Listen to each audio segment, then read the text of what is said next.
welcome to The Level, your weekly check in for geek and pop culture. We're your hosts, Rain, Skitty, Fox, and the man behind the chair, Bruce McFly, bringing you hot takes, deep dives,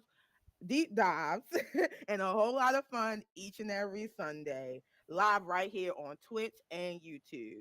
Just a quick reminder before we get the show started. Don't forget to check out the other level shows. We have the Critical Level, our gaming part. It's a monthly live event. We have the Level Sports Network, which goes live on Thursdays at 6:30 p.m. for all your sports talk. And a special reminder this week coming, there are no live shows, but you still can check out our content and exclusive drops this week until we're back in November. And hey, if you have an Amazon Prime account, use it on the level. You get a free Twitch sub. It costs nothing to you, but it helps us a whole lot. And make sure you share this link to someone who's a nerd, who knows a geek, who knows you. But before we get this week started, let's check in with everybody. What you guys been watching this week and how you been feeling? Um, I recently stumbled upon the Egg Game, John, which we're going to talk about later on. But I'm gonna keep it short as fire. I also, Hulu and Prime are unsung heroes of anime, yo. I've just recently stumbled upon an anime on Prime, and it's called From Country Bumpkin to the Greatest Swordsman.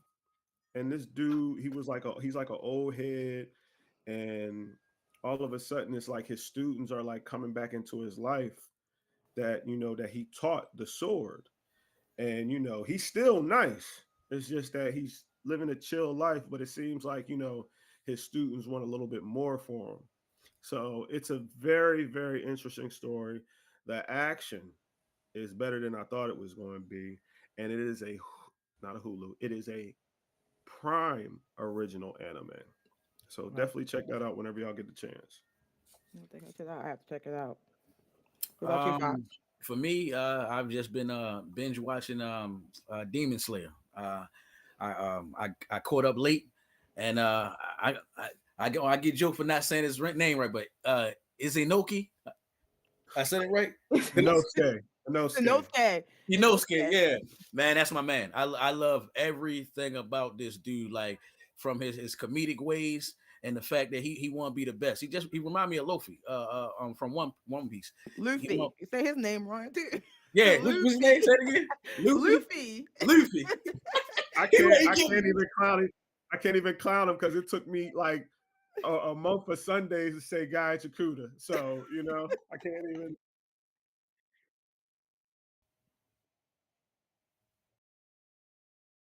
Mm-hmm. oh yeah.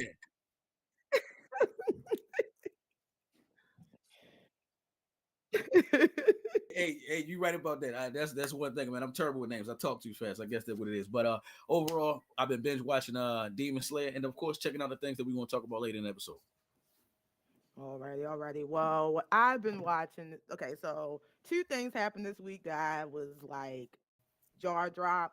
The first thing was, I know we're not going to talk about it, but WWE Raw. Oh my God. This week, y'all, we was just joking about it last week and the vision broke up and that ish was viral. I don't think, and everybody is like, people were speculating it, but nobody is speculating. So to see that happen, like play out as we was literally joking about it, like that was crazy. Like they should call us the oracles because we predicted it. But so good to see, trying to see what's gonna happen next week with Seth Rollins and the Braun Bronze. But the other thing I watched this week, I watched Invasion. There was something else I watched this week that I just can't. We watched Tron. We'll talk about that later. Dang, it was on the tip of my tongue. I kept telling myself to write it down. But if it comes up later, I'll bring it up because it's something I want to talk about. But My yeah, hero. but no, it's not that. It's something that I wanted to say that wasn't on the list. Okay, okay, Like, and okay. so I completely forgot about it. So it was important at the time. But but yeah, so I just been trying to catch up on everything, doing research, diving into the New York Comic Con, which we're also going to talk about because a lot of stuff dropped, a lot of good trailers dropped. A lot of good man. New York It's Comic a Con came to conversation. play this week. I mean, this last week. So, but let's get into it. Let's get into the show. If that other thing come up on my mind, I'll announce it. But on to our first. Well, let's start off with our icebreaker question. So the icebreaker question was: if you could play any horror movie villain, antagonist, or bad guy, who would it be and why?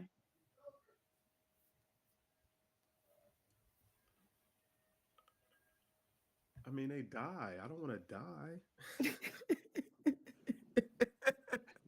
I'll go. I'll go. I'll go first. I Um, had two people, right? yeah. The first person was Jigsaw because he don't ever die.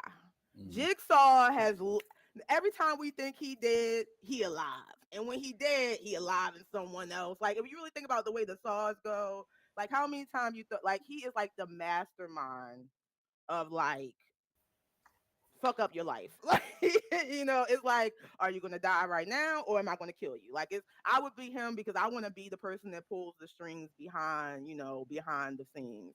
I would be him, or I'm not gonna lie, I would be Freddy. And only would I be Freddy because sleep is deprivation of sleep is a way of torture. So you don't want to see me in your dreams because I'm gonna give you your worst nightmare all the time. If you scared of spiders, if you scared of clown, I'm gonna turn the spider into a clown. I'm gonna chase you down the street forever. So I would drive a Freddy or Jigsaw. That's my two people. Go ahead, Fox. I still got to think, man. Oh man. Okay. For me, I got two answers. When it comes down to Halloween, to me, I think the perfect costume is a vampire. For me, you feel me? I like the whole the fangs. Everybody had the fangs before in their mouth as a kid. I just like the whole thing that they could fly. They strong as hell. When they make eye contact with women, they deeply fall in love with them. So I like everything about them. Now, to answer your question, Fuck with me, black. yeah, hey, I like it. I like it. I like it. I like it. Now, the first one, I don't know if y'all count this as a horror movie, and I'm gonna need y'all help. I forgot the name of Eddie Murphy character in Vampire in Brooklyn. Yeah, Vampire in Brooklyn. You go. I would be him. What's his name? Oh I, my gosh, I'm gonna Google it. yeah, I liked everything about Joe. I like how he could transform to anybody that he wanted to. He had a lot of funny scenes in there. He was taking over people's mind, and he could turn into a werewolf. So I got him. It was messed up that he did die. Now this one right here was very controversial. Have you ever seen the movie Interview with the Vampire? Of course. The Of dude, course. the dude Lestat, man, that man, he was a bad, selfish motherfucker. I swear, man. I I didn't read even the know book. that he was in a movie. What was the movie with Aaliyah when she was a vampire? Yeah. Yeah. Have you Uh, watched the show? Queen of the what? Dam. Yeah, Queen of the Dam. He was his character was in that movie. But Yeah.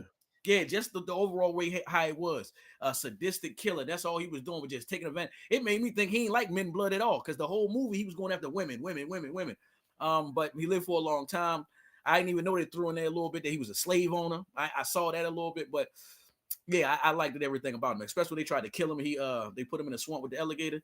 He sucked the blood from the alligator, came back to life, and just started handling business. But yeah, Lestat, I really like your character. Very, very devious, and he definitely give you the Dracula feel.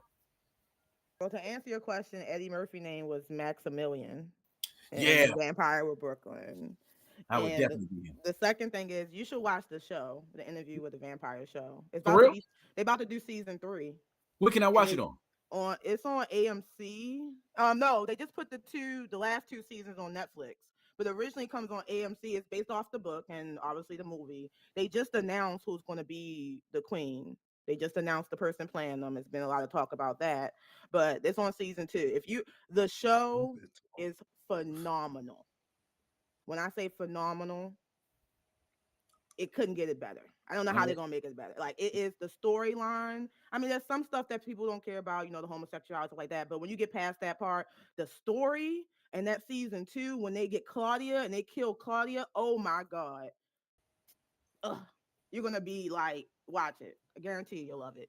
Damn. I Great, mean, yeah. guarantee Thank it. you You're for that. welcome. Now, I don't really particular do villains. You know what I'm saying? I mean, there's some that I admire, there's some that I like. Now, if we talking about like horror monsters in general, because there's one vampire that I like and I love the show, It's an older show. I don't know if y'all familiar with it. It's called Forever Night. It's about a vampire when he's an older vampire, but when he over time he got sick and tired of living the way he was living. And so he chose a path of kind of like, what is it? What's the word when you basically try to make up for your atonement? There you Okay. go. He basically chose a lifestyle of atonement and became a cop. He works as an he works overnight as a cop. The only person that knows he's a vampire is the doctor. You know how cops, they have the physician and whatnot and all that at their precinct. She drew his blood and noticed a few things were kind of off. So she keeps his secret, and he does his thing. So yeah, I definitely I if it I know you said horror, horror movie villains, but like I don't I can't I can't, like, it's like my brain, I'm like, man, nah, he dead, they died, it dies. I was like Creature of the Black Lagoon, you know what I'm saying? Because he don't really mess with nobody until they come up, but yeah, they shot him. So I mean, I'm like, does I it don't know. die? I mean, they probably got eggs somewhere, you know what I'm saying? And there's a new generation, but Hmm. I would have to stand on Forever Night. I think his name was something Night. I'm not too sure, but yeah, it was definitely it was when Canada had them list of shows that they was bringing to America that was just fire. But yeah, the vampire off of Forever Night. I forgot his name, but yeah, that's who I would be as a horror movie slash show monster. Gotcha. Okay. Well, awesome feedback. Awesome feedback. So let's get into this week's show. So, first on our discussion for the movie level is Tron Ares. Tron Ares takes us back into the digital frontier. Nearly 15 years after Tron Legacy, this time humanity is trying to pull digital life form out of the grid into the real world. And that's where things get wild. We have Jared Leto, who stars as Ares, a program built as a weapon who crosses into our world and start questioning what it means to be alive. Meanwhile, rival giant techs Incom and Diligent Systems battle for control over the tech that could make digital immortality real. Let's get into deep dives, hot takes, and what worked and didn't work for Tron Ares. Who wants to go first? I will, because I'm gonna Okay. stand hard on these fucking haters.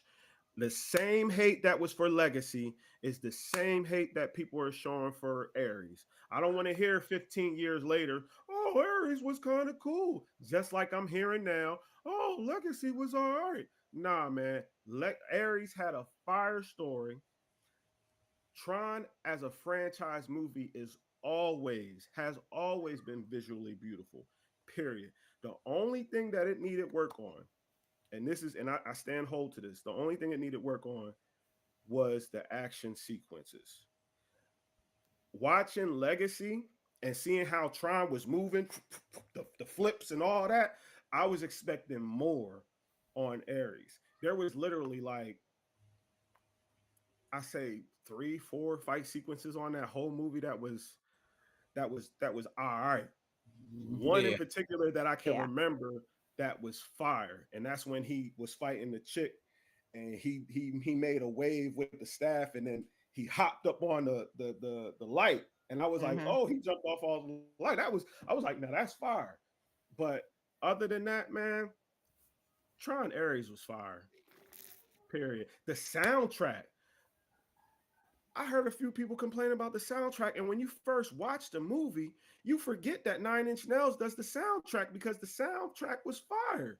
You don't notice it until you see their name pop up. I was sitting there like, did Daft Punk come back? Now, I'm a Daft Punk fan. I've been a Daft Punk fan since I was in the fifth grade.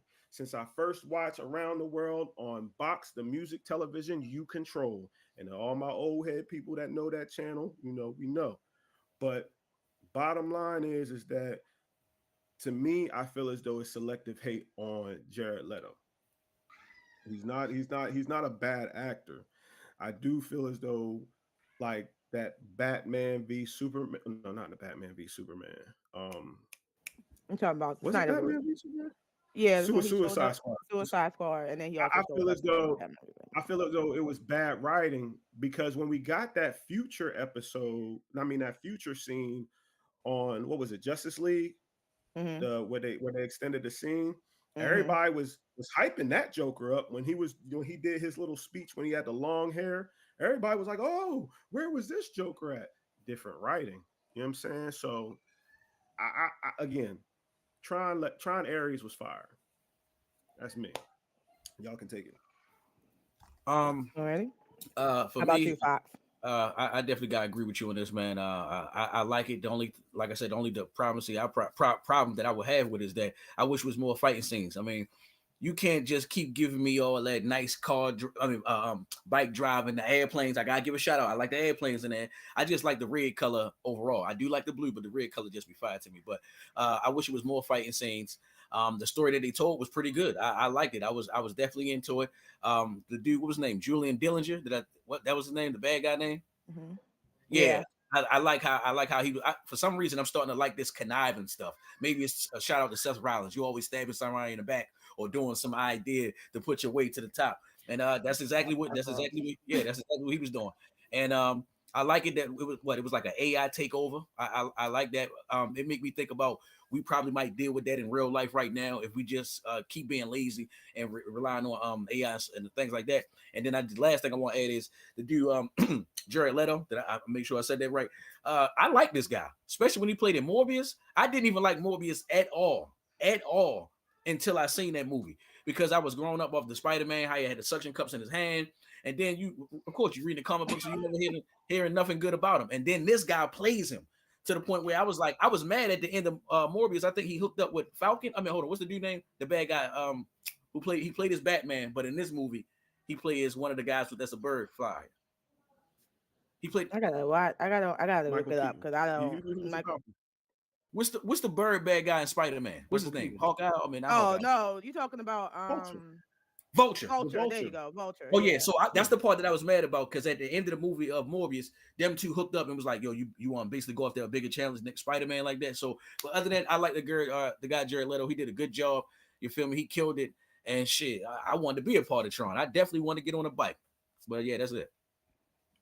Okie dokie. So, um, it was okay movie. I'm gonna say that. I don't think it was bad. I think people are being a little bit harsh on Jared Leto. He has gotten the short end of the sticks. I don't know about Morbius being good, but he was okay in that. So Morbius was not good. Come on, I don't know why you even. That's why I had to turn away, Fox, because I was like, what? Um, but it just felt like it was missing something. Like for it to be in 2025, I felt like I was watching it back in 2000. And I get the overall idea of Tron, but if I just expect more, like you guys, more action, more. If the story was okay, I felt like the story could have went a little bit deeper. They kind of rushed it a little bit, Mm, especially with because if you think about, you're introduced to a generation that hasn't seen a movie in over 15 years. So mm, if you kind of want to get them caught up in understanding, they could have spent a little bit more fine tuning the plot. But like you said, there was some what you said on Fox, Dillinger. Evan Peters is the actor that played Dillinger. If you know Evan Peters, he was Quicksilver in Marvel. mm-hmm. He's best known for American Horror Story. He was also for the first monster as Jeffrey Dahmer. And to me, Evan Peters can do no wrong. His acting level, he's going to be probably one of the best actors in his generation as he continues because he can play these different characters so well. And every time you see him on screen, you expect him to be great. So I definitely shout out to Evan Peters.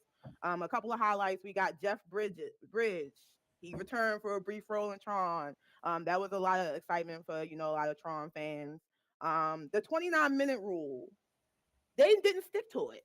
I mean, I Mm. know in the movie world, 29 minutes, but it was like, it's been longer than 29 minutes. Like, when even talking, he was like, we had the whole conversation. He was like, the count was kind of, oh, now you got 29 minutes left. No, you have 24 minutes left because it took him 5 minutes to explain what you're about to do. So that was a little funny to me because it never really applied in this actual, movie if you really think about it. But again, movie world, time works differently, right? And I just felt like Jared Leto, he played a great AI, and I give him that. Like the understanding the way the world is, evolving basically from baby to birth. It was to me giving our robot moments. Sonny Mm, experiencing, understanding that he can feel. Like when he had the scene with the rain, he was like, I can almost feel it. That was almost like a moment you're like, okay, this AI is about to basically rebel. Set it off. Set it all like and the fight he had with Athena, who was kind of like the fought ruled by the playbook AI, and it's ironic they was named after Greek gods, but it's just like it was good. That parallelism before them, it was really good. But overall, the movie wasn't bad. It was a good watch. Another thing I like to mention is that I like how it did like a second generation thing, where the son Dillinger. If you're a fan of Tron and you know the first movie, his father had the Master Control program. When he first made Ares, he named him Master Control, and I was like, oh, okay, okay, that's deep. And I do also. I was getting what's that one who killed Superman? Doomsday vibes. Doomsday Because every from time from yeah, the because head, from huh? or from Math, or from Ares. From Ares. I Okay. was getting Doomsday vibes because Doomsday, remember, I mean, if you're familiar with Doomsday, how he was created, by a scientist who would just send him out there and then he would die and then he would recreate him, grow him again, die again, and then recreate him and then die to the point where his mind just went. But Aries' mind didn't go crazy. He was getting more and more intelligent, more and more Mhm. hip to the game. And he was like, I met a mother and a son. Interesting. I was like, okay, all right. Got whole army, whole world in there. I like that. I like that second generation shift because I also, Disney, don't do this to me. I'm gonna say it right now because it just popped up in my mind. Don't give me an ending that made my jaw drop and then don't do nothing with it. Because when the son grabbed that disc and before he even grabs it, you hear the whisper, Sark. And I'm like, oh, Mhm. is my boy coming back? Is he coming back through the sun? So I would be I don't do that. Disney, don't do that. Please don't. I'll complain. That's about it. But yeah. Well, that brings me to my questions. So my first question is, should the Tron universe continue beyond this, or should it end here? So Yeah. it's been rumors that it's been probably the end after the reviews of the most recent one. But how do you guys feel? You guys think it should continue, or should we finally just I don't I want to fully just. feel it should Oh, go ahead. continue. Go ahead. Go Oh ahead. no, no, No, I was please. just gonna be short and simple. I just don't want to say the me here answer, but yeah, you gotta have another one because I want to see more fighting. I want to see more weapons. I want to see more exposure of how people do the damn thing because I like when they get hit with those things and explode and all that. So I want to see more. That's for me. Bring back the action sequence that you had on Legacy. Yes. That's really all you got to do. Because like I said, Legacy, the same hate again. If y'all look at reviews, they received the same hate, and now all of a sudden, people's like, "Oh, Legacy is my movie." But just bring back the action sequence. Continue having a great story. That's that y'all got the formula. Y'all just missing a few ingredients. That's basically it. Keep it going. Just don't take forever this time too. That's my take. But yeah, I do believe that Tron should be continued. Okay, gotcha. Well, last question is, did you feel like Ares is more of the hero of the story or the villain? Oh yeah, definitely the hero. Yeah, I agree. Definitely the hero. Definitely a hero. Definitely the hero. Definitely a hero. Yeah, I definitely agree. All right, so let's rate it. What do you guys give it on a scale from Um, 1 to 10? as far as I'm concerned, like I said, due to the lack of action sequences, um, for real, out of the four things that I've named, one was lacking. So in my opinion, I'm giving it a stone cold 7. And again, the reason why I'm giving it a stone cold 7 is because the action sequences, when you start to be like, all right, yo, y'all need to do something in the movie theater, that's when you know it lacks something Yeah. that drew you to it. So Stone Cold 7 because it's still a good movie. It just needs a little bit work. And yeah, Stone Cold 7. Yeah, I gotta agree with him on 7 because sometimes I feel like movies be trying to tell a story too much, and especially in an action movie like this, we want to hear the story, of course, to know the plot, but we want to see some dangerous shit. So I'm giving it a 7. So I'm gonna give it a 6 out of 10.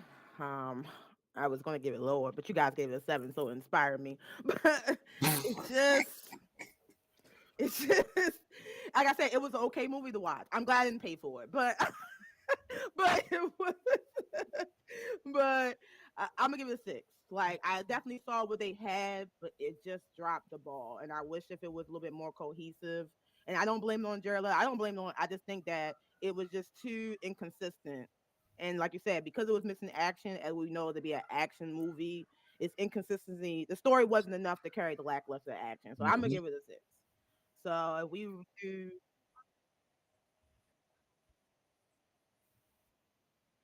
Yo, Ebony, you gonna have to give it a no, 7. you can just raise it to You have a 7. 7. Yeah. You can just raise it to 7. We don't want we don't want no Soon as weird rating dog. he we, said it's the devil. No, no, no, no. we was all in agreement. Nah, it's okay. I give it a point five. I give it a point for nostalgia. You know what? That was that was another point too. I did like that that nostalgic feeling that it gave when he went into Flynn's system. I definitely because they still had the hole from the first Tron movie. If you've seen the first Tron movie, how Tron and Flynn escaped, they used one of Dillinger's, one of the Master Control program to trap them in a wall. And then Flynn was like, "All right, guys, I don't know about y'all, but I'm out of here." And Ram and Tron followed him. So I like how they stuck hold to that too. But All yeah, righty. 7. 777 official rating. So Lucky moving 7. Lucky 7. Moving on to our next level, the TV level. Monsters, the Ed Gein story. Netflix Monster Anthology is back, and this time it dives into the life of Ed Gein, the real life killer who inspired Psycho, Texas Chainsaw Massacre, and Silence of the Lambs. Set in a small town of Wisconsin, this show traces Ed's twisted relationship with his overbearing mother, his obsession with death after she dies, the horrific crimes that follow, grave robbing, murder, and his infamous House of Horrors, where he crafted trophies out of masks, skull bowls, and even a woman's suit. Let's dive into this series. Hot takes, deep dives. I can't get that today.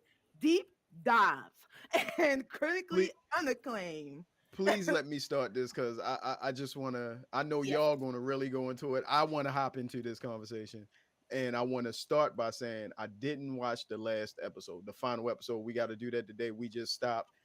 I can still review this or say what I gotta say right now. Going into this, learning that I didn't know this before. I've heard the name Ed Game before, and through different types of media and stuff I watch, but I never really looked him up or looked into it. But knowing that he was the pretty much the real life person that inspired Silence of the Lambs, Texas Chainsaw Massacre, and Psycho, it was crazy that all three of those stories came from one person. And I actually went into some of the things. I've researched a few things, and a lot of what Netflix showed you was not real. They just added dramatic stuff in there. But the way they did this show, I'm just going to go with episode 6, I think it was, or 7. It was the episode when the police finally figured out, came to his house and did all the searching. And Mhm. the guy was looking for his mother and he was with the sheriff. Yo, that was a creepy. That whole that episode was a creepy episode. Like the whole feel and vibe of it, like gave you a sense of dread that something was coming. Knowing that these were all humans, so it wasn't no monster, no real. I mean, no fictional monster, but in our real life words, that in our real life meanings of the word, Ed Gain was the definition of what a monster was, bro. Like I guess if he was telling the truth, that he would black out and don't know what happens, and most of all this stuff, like the people he was talking to in the insane asylum were made up. Like when he was on the radio and he thought He he was thought he was really, really talking to him. and that goes back to when he killed his brother, and his brother like walked to him and he thought he was still living. When Mm-hmm. me and Fallon watched it, I was like, yo, he did. I know he did. He was Because he like, bust "Oops." his head was leaking. He was But like, "Got you good. yeah, Got you he was good. like, Get up, gotcha, Henry. Get gotcha. up, Henry." Yo, I just wanna, even though I haven't seen the last episode, so whatever. Charlie Hunan, I could never get his name right, but he is the was the lead of one of my favorite television shows of all time. Man, I mean, Sons of and then when he Anarchy. Sons of Anarchy, and then when he went on and did a movie that I love with Gypsy Danger and fighting all the other, what was the name of that movie again? Pacific Rim. Pacific Rim. Hmm. I love that too, that franchise, until they messed it up. He played this guy. I don't know how the real Ed Gein act. I mean, how he was in real life, but the character that Charlie played on this show needs to be up there as top whatever category for horror that you can put up there. He needs to be in that category somewhere because he played that role to me. With that being said, I want to go back to the first thing I said in here and change it. I don't have a rating for this because it's still sitting on my mind too new. Even if I watch the last episode, I just gotta sit with it for a while. But I'll update y'all. I just liked it. That's it. Peace. Awesome, I'm gonna awesome. double down. I'm gonna double down on what Bruce said. Like I grew up with Dahmer. You know what I'm saying? Um, I didn't. I heard about Ed Gein, but really didn't know. Who he was and what he did. I knew he was a psycho. I just didn't know how deep of a psycho he was. No Yeah. pun intended. Um, but yeah, yo, I was like, yo, like I was just watching it, and it's like at first it was interesting how it sparked, like you see the sparks that happen that influenced him to start doing what he did. Hmm. And at first, people was like, I thought it was just like the photos of the Nazi camps and stuff like that. But then I realized it was more so a comic book. The what's her name? The bitch of Bunderland or something like Hmm. that. Yeah, you're right. And he Yeah. just started reading it, and then there was that one part where the John offered some services to bring down some females from Chicago to spend some time with him. And The then lady that's that when I ran was like, the Mary, who was in with the bar right yeah. And before I he was killed like, her. oh man. And you see him come back in, and then it's all of a sudden it's a Nazi party. I'm like, oh, he's losing it. But yeah, to to to be the influence of movies that have shaped horror films throughout the ages was very interesting. And I said it earlier uh, on our page. Like, I was joking when I was like, fuck gang, but like, real talk, I want an Alfred Hitchcock movie, yo. Like, a movie based on what Alfred Hitchcock was doing with his life. Cause the one part where he's peeking at the one joint, I was like, oh, what is Alfred doing? Like, he really wild. He was really He a was wild boy. wild. He didn't even care.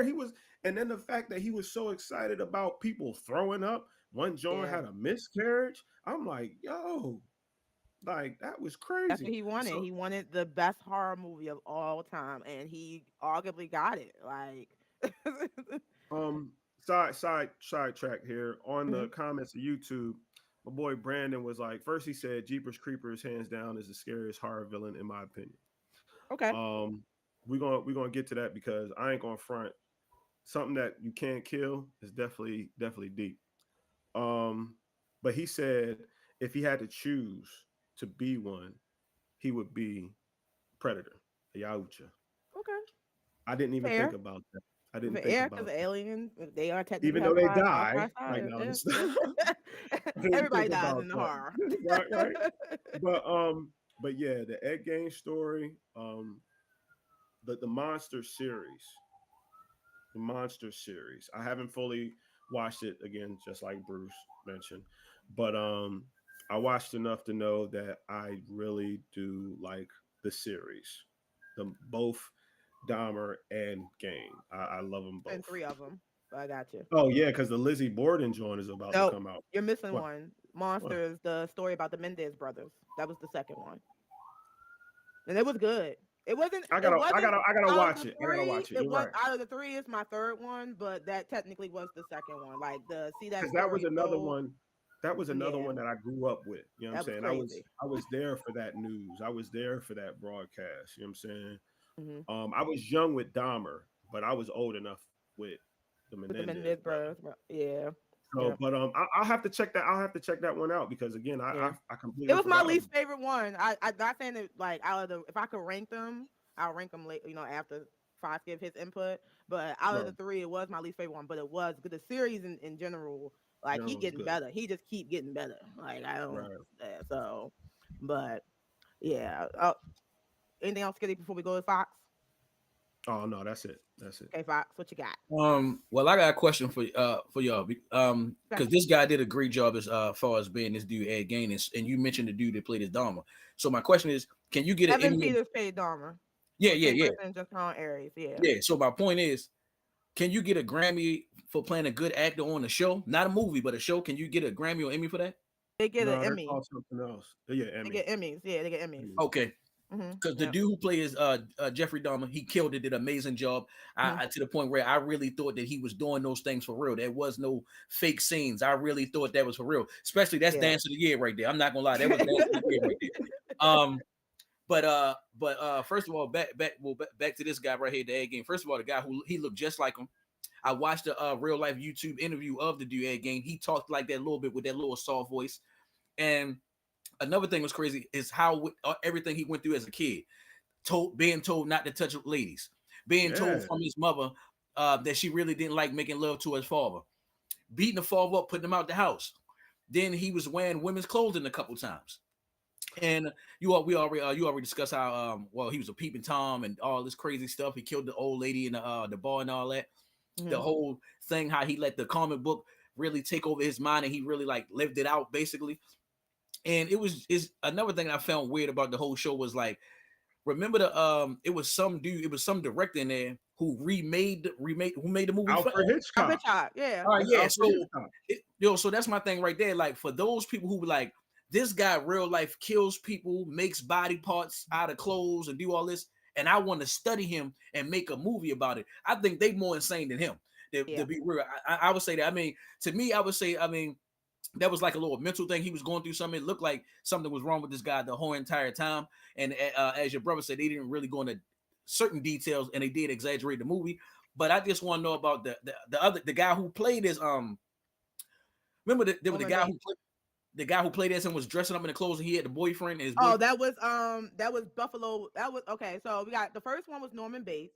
Uh-huh. That's Mhm. from Psycho. Then you get Perkins. Leatherface from Texas Chainsaw Massacre, and then you get the last person, which is Buffalo Bill from Silence of the Lamb. Anthony All of those Hopkins. was inspired by Ed Gein. So So yeah, that's why I say you got to me, as far as this type of stuff, you got to give all those actors credit to even go into that mindset to play a Leatherface, to play this guy who doing all these killings and all that, laying in the remember he laid on the grave at his mother when his mother died and all that. mm-hmm. Then the room that she had, I think every place that she ever went, I think he nailed it down and closed everything off, and he never went in those rooms again.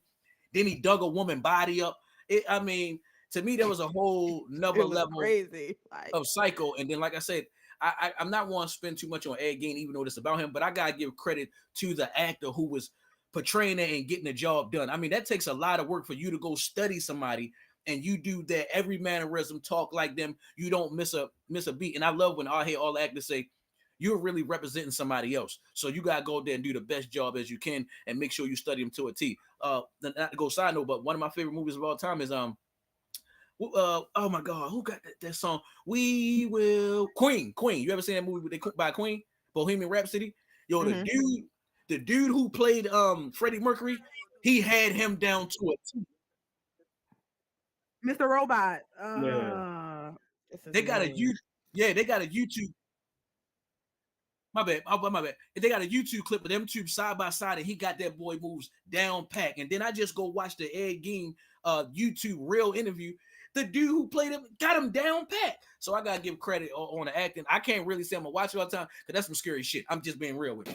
This is based on a true story. This not no fake shit. He was really killing shit, really making underwear, titties, all that type shit. So I'm He just was. saying. I mean, it's true. Yeah, Well, clip it, clip it. so But hold on. It was something that I'm sorry, but it was something Go ahead. that Fox said. Anthony Perkins, Mhm. when Netflix chose to tell the story of the actors that were acting these parts. Again, I don't know what they. I just got to the Texas Chainsaw part, Mhm. but when you see what Anthony Perkins was going through, I was like, what? Like, I'm sorry, it's diabolical. You getting head in the theater watching your own movie.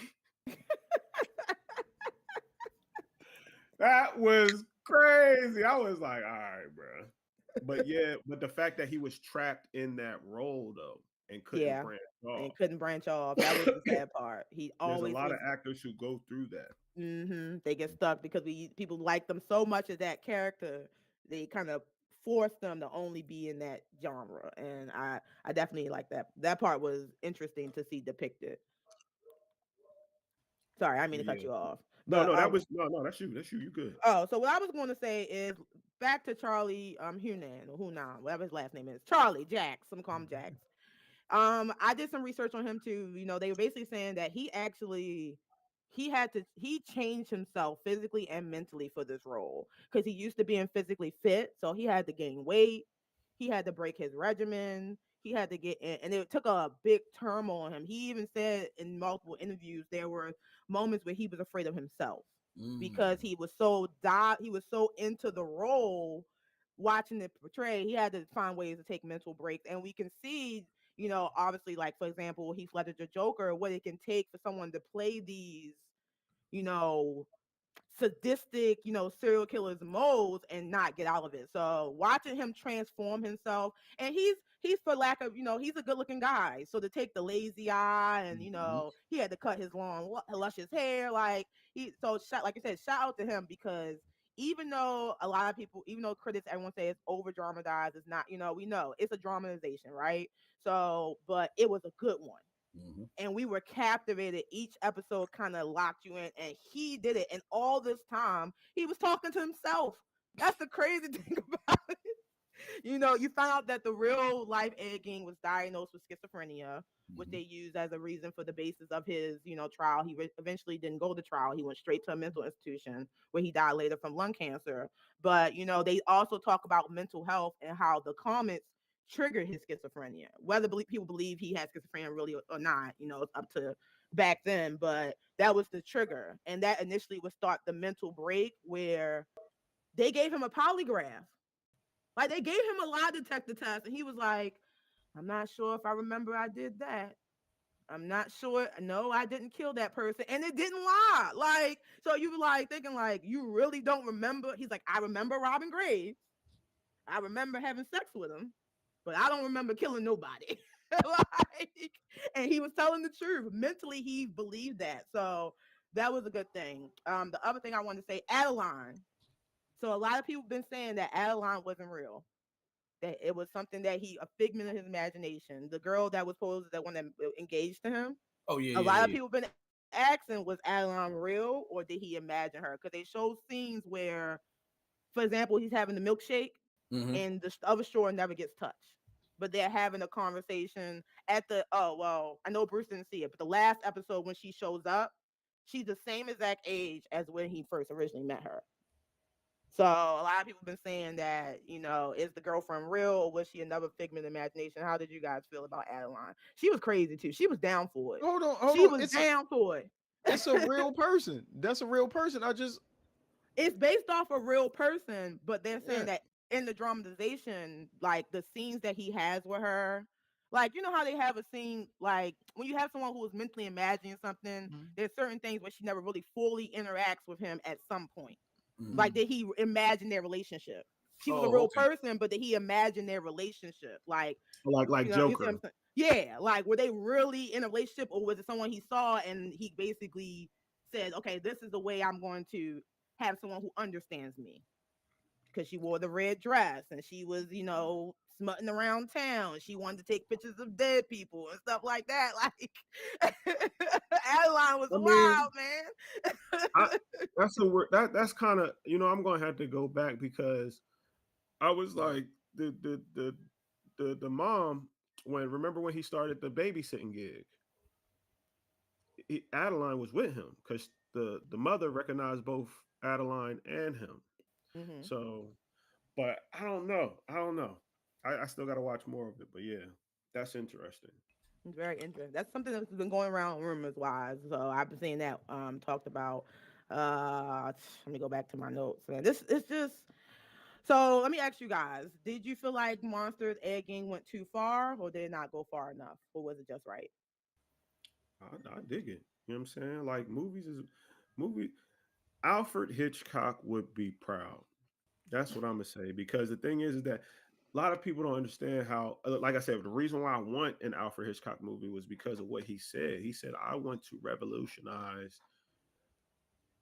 film, basically horror filming in general. You know what I'm saying? And he did that.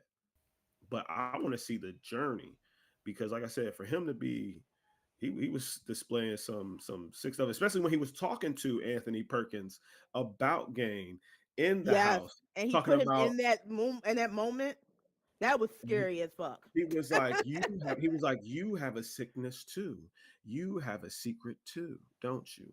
And I was like, oh, okay. He was like everybody wanted this part and he was naming actors like big time actors back in the hmm day. He was like, but I chose you. And I'm like, oh yeah, Alfred Hitchcock was a man ahead of his time. But yeah, yeah, that's it was deep. I'm sorry. The Monster series. Now I'm gonna say this out of respect for the families that went through this situation. I understand their frustration. I understand the pain of having to relive something that you want to get over that's hard to get over. So, um, but that's it's movies, it hmm shows, it's entertainment, unfortunately, and you know, again, and respect to all the families that went through that. You know what I'm saying? I could never even imagine how I would feel, watching something like that. But again, it's entertainment. It shows. You can turn off the TV. You know what I'm saying? And I say that, and then it's like my brain be contradicting itself. It's like, no, but they can't turn off the internet. They probably got to see it in the newspaper. They got to see it in this and this. So I'm kind of in between about that. For real, for Okay. real. What about you, Fox? I mean, now You that you think it break went it too down, far? You not actually kind of answered my other question, but it's cool yeah. if you don't. To me, I'm a little bit iffy on it. I'm not saying they went too far, but what they're doing is the reason why I watch shows now. Because back in the day, I couldn't watch shows on television because the action wasn't right. They would hide in certain things, how they killed somebody. You were just supposed to go with your imagination. Where everything that I'm asking for, they giving that to you now. Now the thing where Skitty messed it up is when he said, I mean, just imagine you watching TV and then all of a sudden it's an episode about your cousin that got killed by this guy. now your whole day and mood is all messed up and all that. So I definitely get where you coming from on that, Skitty, but nonetheless, it is entertainment, as you said. People been loving entertaining like this from back in the day, from when gladiators was fighting lions. So I mean, we pretty much already used to it. But overall, I think it was the right amount of truth. They didn't over exaggerate the murders. It was exactly what he did, how he did it, and yeah, I'm just glad they didn't do nothing super crazy. But for the most part, they told the truth, so I'm not mad at all. Gotcha. Yeah, definitely. I mean, considering the monster series in general, I honestly thought the Dharma one went a little bit further, but Yes. that's what I thought. I mean, this one was definitely there, but yo, I am never going to forget when he cooked that liver like it was a piece of steak. Like I don't know, like and he sat down, he was just like, like I never, I like Evan. That was that like so. I think this one definitely it definitely pushed a lot of buttons because it was so over dramatized. It's definitely a hard question. So that my next question would be: should true crime shows stick to facts, or is creative storytelling fair game? Real quick, I'm sorry. I understand. To go back to the question just before you asked this one, Should it go I too far understand or not far enough? the Jeffrey Dahmer thing. Yes, that was insane, and they showed more murders on that series called of Monsters. But that dude to have vulvas, a bag of them, And he put and it in his then would underwear. put one of his drawers. Come You on, right. dog. Come on. Or when he Like, had that whole like romantic moment with the lady that just got yes, killed, and he that, was whining and dining her and playing the music, and he puts yeah, perfume on her. That was and crazy. it, That it was didn't crazy. show. Yo, they didn't show like it wasn't like an X-rated movie, but just to see a man having sex with a dead body, and then you look at the face, like it was times when I thought the face was going to be like more deteriorated when they showed it again. I was like, come on, y'all know what y'all doing. That's what Man, I'm saying. That was crazy. Yeah, mm. you're right. You're right. So basically, the question. Okay, so do you guys think they should stick to facts, or do you think that creative storytelling is fair game? Create is funny because isn't the dude or they two different dudes? The dude who played game wasn't he on Vikings or that was somebody else? Was No, he he? He was was. on. Uh, no, you talking about Ragnar? Ragnar Yeah, Lothbrok. No, that's not him. The that's somebody guy else. who played Ed Game played on Sons of Anarchy Yeah. and Pacific Rim. That's the Yep. things he's known for. All right. I know who you talking about, the guy who played Ragnar Lothbrok, because I love that show too. I don't know of too many things. Oh no, he's on the show that you like, Dune. Dune. Yeah. He's playing. Yeah. That's He's what he's playing. doing. He's playing the something breaker. I know who you talk. Yeah. Okay. Yeah. So, fun fact about Vikings: it started on the History Channel. It is a dramatization show of Ragnar the Viking, and I wouldn't have found out about Ragnar if it wasn't for the dramatization of Vikings, which was one of the greatest shows when it came out. It was head to head with Game of Thrones for a while until they started, veering off to fantasy. So I love facts. I love shows about facts. I would say never take that away. I would say never take that away. But if you want to get more viewers, you got Vikings, you got monsters, you know what I'm saying? The dramatization is what bring unsolved mysteries. They weren't the exact stories, but they were dramatizations of what happened. America's Most Wanted, dramatizations of what happened and what got people watching the show. What got people calling the network talking about, yo, bulls down the street living in such and such and such as crib. You know what I'm saying? So Yeah. never stop telling facts, but we can always use a good storytelling. True. And it's not like we don't have true crime still. Like, we Mhm. still like anytime, and it's probably going to come out soon, but like anytime we get like something like this, We always get the true crime on Hulu. Somebody getting a docu series. Like, what was that thing I just watched about the girl that they say a lot about being the age she was? Some people said she was seven something. What was that show I just You Oh, watched? talking about the Orphan, the little movie girl? Orphan. Not No, Orphan, the no, actual it was real movie. yeah, it was the you put Oh, me onto it. You told me to yeah. watch it. It was It the was good. little woman. Oh, She was lying, acting like she was a child, The but American she Story or something like that. yes, she wasn't lying. Yeah. I think she was crazy. She That was lady made her think she was. Yeah, it was crazy. It was yeah. crazy. It was Y'all crazy. gotta watch it. It's And called it's I a think real it's called story. yeah, Yeah, it's a it's real called story. American Family or what you say, American Yeah, True Story? American Family or something. I gotta Google Yeah, it. it's on like Because it got the Hulu or lady something. from Grey's Anatomy in it. That's why I watched Yeah, it. and that But whole basically family is crazy. Yo, that crazy, lady y'all. was Oh, crazy. I know what you're talking about. And she was a young lady, looked like she was sick or something. They thought she was a they thought they basically said it based off of Orphan, where she basically was I seen that. really adult, a child, but they made her adult. They legally changed her age to adult. Like, I'm sorry.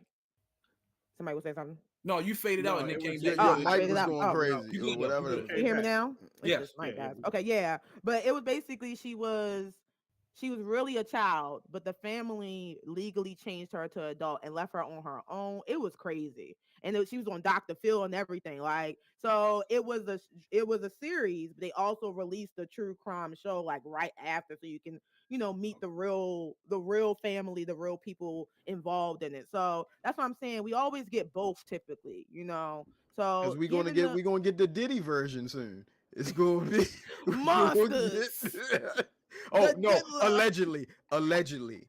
Allegedly. So, but yeah, so I think it's fair game. So what basically what Skitty already answered, but my question was, does glamorizing real killers like Ging hurt or help the horror genre?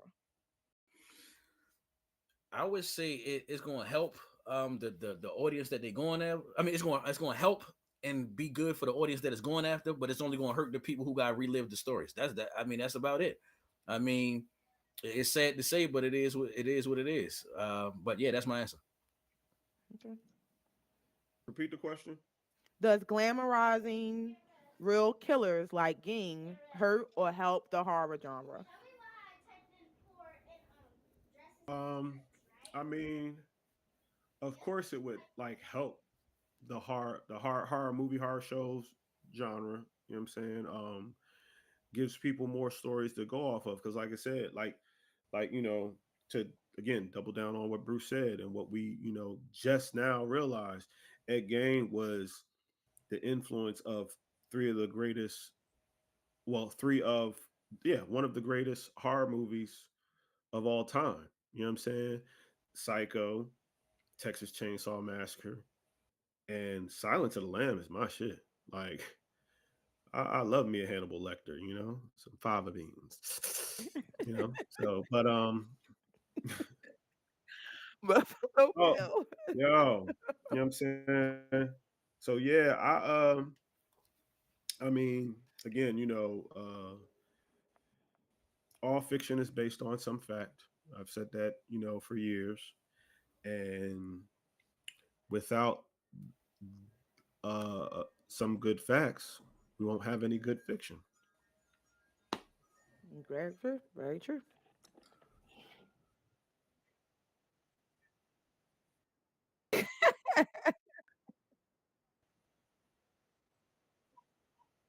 Oh, I mean, if we didn't have, I mean, if we didn't have strong facts or some about without Now great he facts, forgot. we wouldn't have I good should have fiction. forgot. If you can't have good Yeah, facts, you're not gonna have good yeah, fiction. yeah, that was off the dome. That was off the dome. It was a beautiful No, day no, in the no. neighborhood. I've always said, fiction is always based on some facts. I've always said that. Mhm. Yeah, the other stuff is you definitely gonna have to look that up, bro. You Had to definitely gonna have to rewatch. clip that one because It was. I'll. Oh man.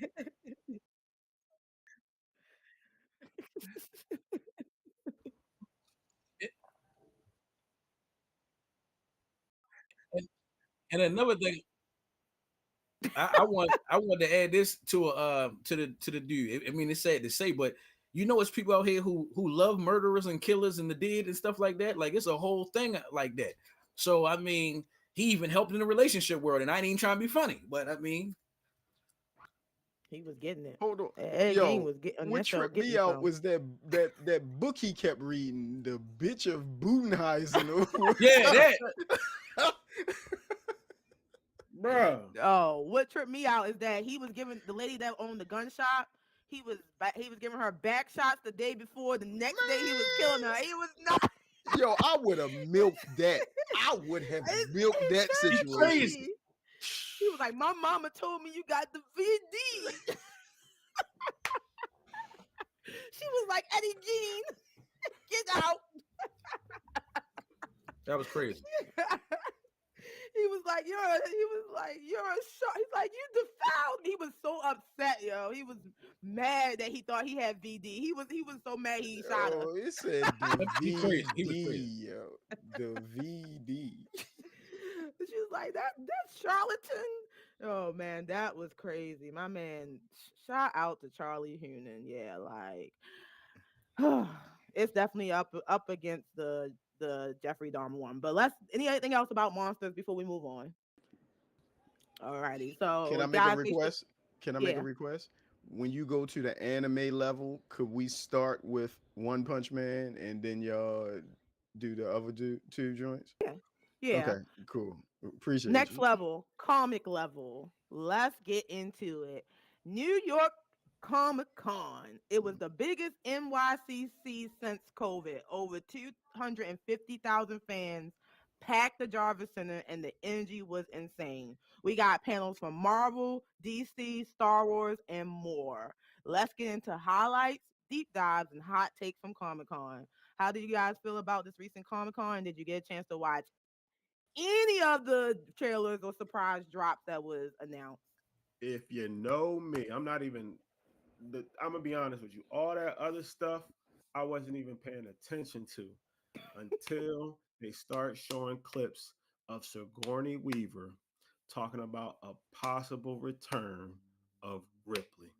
Y'all, when I heard that, my heart dropped because y'all already know, you know what I mean? Xenomorph, Yautja, John Carpenter's a thing. Anything that deals with aliens for real, that's my shit.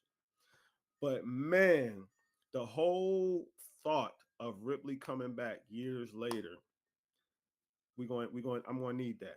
I'm going to need that in my life. And we're going to need a good, solid story. None of that Prometheus crap. None of that Covenant crap. You know what I'm saying? And because I'm sorry, Resurrection was better than Covenant, and I'm like, damn, Resurrection was the weakest was supposed to be the weakest out of the franchise. So, but that was where my interest lied in Comic Con, seeing Sigourney, because you don't really see Sigourney talk about aliens no more. You know what I'm saying? Like you rarely see her even think she for real. She even said it on the panel, let her die. But then someone recently who she's worked with before has come out with a great script, and she was so amazed that she's like, yeah, well, let's see what we can do. So Disney, because you own Fox now, let's get it together, make something happen. Don't fuck it up. That's all I got to say. Alrighty. I wanna say the one thing that I seen from Comic Con, other than all the beautiful people wearing the beautiful stuff, I love that. I love how they dress up every year. I mean, Baltimore, we had our Comic Con here recently too. I seen the videos. Hmm. I love it. I used to go down there all the time. Anyway, the one thing above all to me is the trailer of Wonder Man. I to first off to have that character, I mean that actor, I can't remember his name, whatever it Yahya is. Abdul Mateen. There you go. Having him play another meta character in Marvel, but one that is this powerful. Like I'm not going to compare him anywhere to Superman, but you have a Black Sentry basically coming into this world, but he speaks to the audience like Deadpool and She-Hulk. So I wonder how Marvel is going to handle this. I've seen some leaked information. Take this with a grain of salt. That the trailers that they've been showing us is a red herring for what the show is really about. I mean, I can't remember verbatim what it is, but basically, Wonder Man, Simon Williams, if that's the name they're gonna is, I guess Yeah, this is Simon that Wonder Williams. Man. Okay, um, Mhm. he's gonna find the robot Kevin. I mean, inside of the studios, when he go to take do the audition, something happens and he starts wandering around, and he goes and sees Kevin the robot, and Kevin is mad that this dude found him and hits him with some type of beam, and that's how he gets his powers. That's how he But gets it his breaks the fourth. power. But this is grain of salt stuff. I mean, somebody, it was, I saw it in a Reddit thread, and somebody that's supposed to work for Disney that knows somebody, you know how that goes. Anyway, if they go that way with it and they stick the landing, this can be a very big character, because if you got, just think about it, a person on the level of power with Thor and the Hulk, but speaks to you like Deadpool, and it's a brother. Hmm. Come on, man. Yeah, There you go. yeah. No, definitely. So just a couple things on Wonder Man. I've been doing research too. So the premise is basically this is kind of like a movie within the movie. Marvel is taking a stab at themselves because everyone is tired of superheroes. So they're giving you a superhero person who basically going to play a superhero, and it's basically like they're also recording the movie as it's happening. So you'll see the show. The director is also recording his basically journey to make this movie. So it's very interesting because I know everybody been calling Marvel out over the years for their lackluster superhero films or just kind of beating the same dead horse.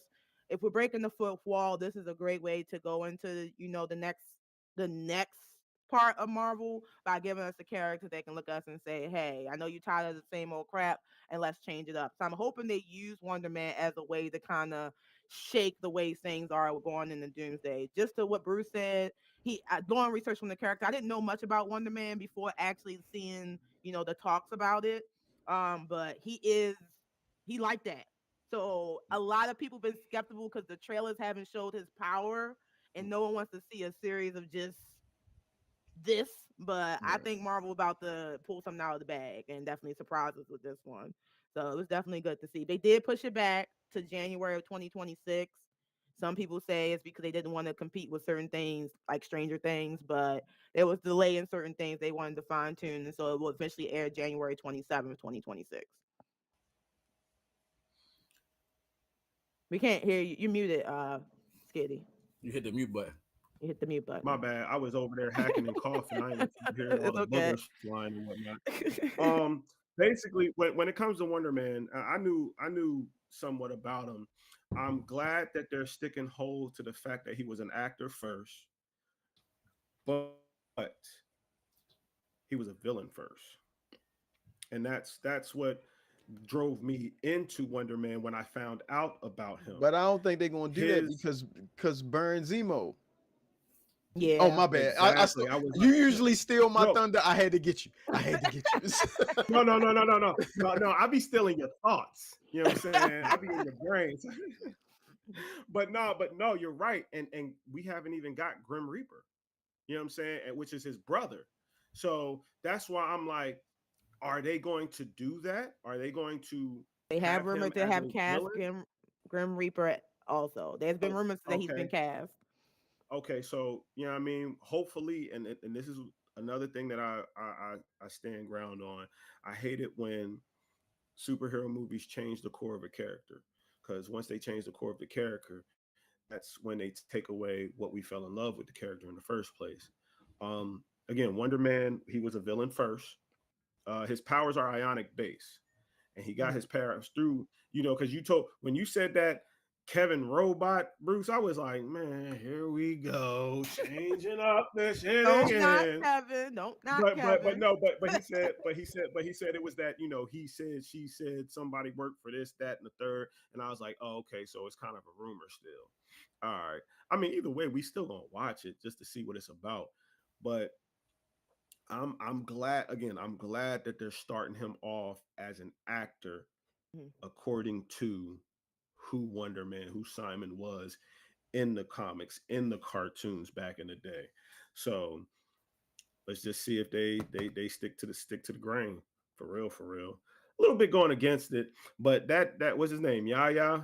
I was like, Mhm, man, he need to. I was like, he was black. That's Black Manta, right? He was Black mhm, Manta. Yeah, mhm. he was the one that made for real, for real. He was the best thing on Aquaman. I don't care what anybody say, man. Not getting I into that.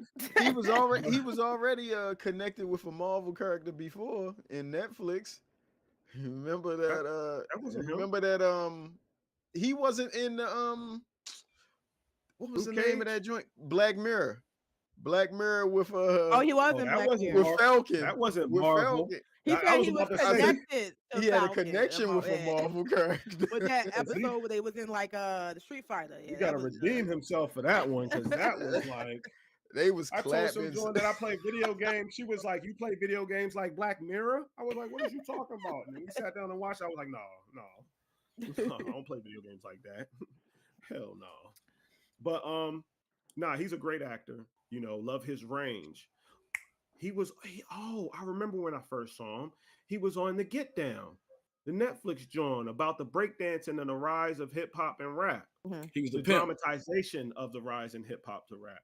So yeah, yo, yeah, I love He his was a range. real smooth brother at the season, the first couple. Yeah, I remember that. The disco pimp dude.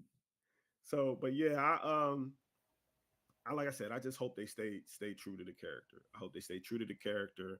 I know some things are going to change, but let's just not change it to the point where we're questioning again what the hell Marvel Disney is doing. So Gotcha, gotcha. Well, moving on to the rest of the Comic Con, there was I was about to say also what was Fox. that? Fox Fox, ain't you got really something said to say nothing about about Wonder Man. Wonder Man? Oh, I was about to, I'm yeah. sorry. But as far as the Comic Con, the whole thing going on, I liked it.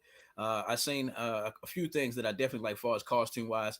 The movie Sinners just came out. You had people already knocking that out the park. That I think they wore the whole cast. Then I mean, Marvel Zombies just came out. You had somebody that was the Captain America. You had somebody that was the Rogue. Um, it was a couple good costumes out there, but as far as the Wonder Man thing, I definitely want to know more and learn more about him because I only remember him as a kid when he was on that show called Avengers United, and he really didn't have a chance. Like they didn't expose who he was on there. Like he had his powers, had his little moments and all that, but you never really got in depth. See, like I didn't know until just now when we did the recap. I mean, not the recap, basically the trailer where it was a whole acting thing going on and all that. And I hope they don't mess it up because I didn't like the black Human Torch, and I'm probably not gonna like the black Wonder Man. I want the Wonder Man to be white. I want him to be white, what I'm used to in the comic books. That's what I know. So I He taking digress. over y'all um, clips right now, yo. The Black That's Inventor. why this dude. That's all I'm saying. Okay. um, I will say this to you, Fox. If you're not too familiar, I remember that's when I first found out about Wonder Man, and then when I was younger, I took a step back. But Earth's Mightiest Heroes, Yeah, I remember that. he's on there. He's the dude that's all purple. Yep. They changed his outlook. So definitely that he was a villain on that joint too. Stone cold villain. So yeah, yeah. All right, I'm done. Okay. Sorry. So okay. So moving on next. Another thing that was dropped from the Marvel panel was Daredevil Born Again dropped the trailer, and it has been officially announced that Jessica Jones is back. The vibe for the trailer was darker and more grounded, and it was given Netflix days again. There's also been rumored that Luke Cage also may return. So Daredevil Born Again is set to drop, I think, in March of next year. A lot of people, was on the fence of season one, but seeing Jessica Jones back, I think, made a lot of people happy because I love the Jessica Jones series. That was my series. The Purple Man, played by David Pillsbury, Tennant. Man, I'm a Doctor Pillsbury. Who fan, so seeing him play that role, it was killed. So that was one thing to drop from Marvel. And another big thing that was dropped was Vision Quest. So Vision Quest has been the talk next to Wonder Man. Quest is ending the WandaVision arc, and we also finally get first live action of Tony's AIs. So we'll get a live Mm. action version of Dummy, You, Friday, Jarvis, Edith, and everyone's favorite AI, Ultron. So Ultron will be live and in person in Vision Quest, and they've been saying Vision Quest is going to change the game. It's going to be the series that's going to really kick off Doomsday. I watched some interviews with the actors. They announced that Tommy, which is the Scarlet Witch twins, has been cast. So we finally got Tommy Maximoff, or AKA Tommy Shepard. But I've been seeing Vision Quest, and it looks like it's going to give us that WandaVisions and Loki season 1 vibe. They've been saying it's up there with that. So did you guys get a chance to check out the Vision Quest or the Daredevil Born Again trailer Real quick, or real On the quick. information? dead, on the Huh? dead devil. Go. Sorry. No, Real because quick. you know, dead was my favorite. I got Go you. ahead. I'm not even going to take too long.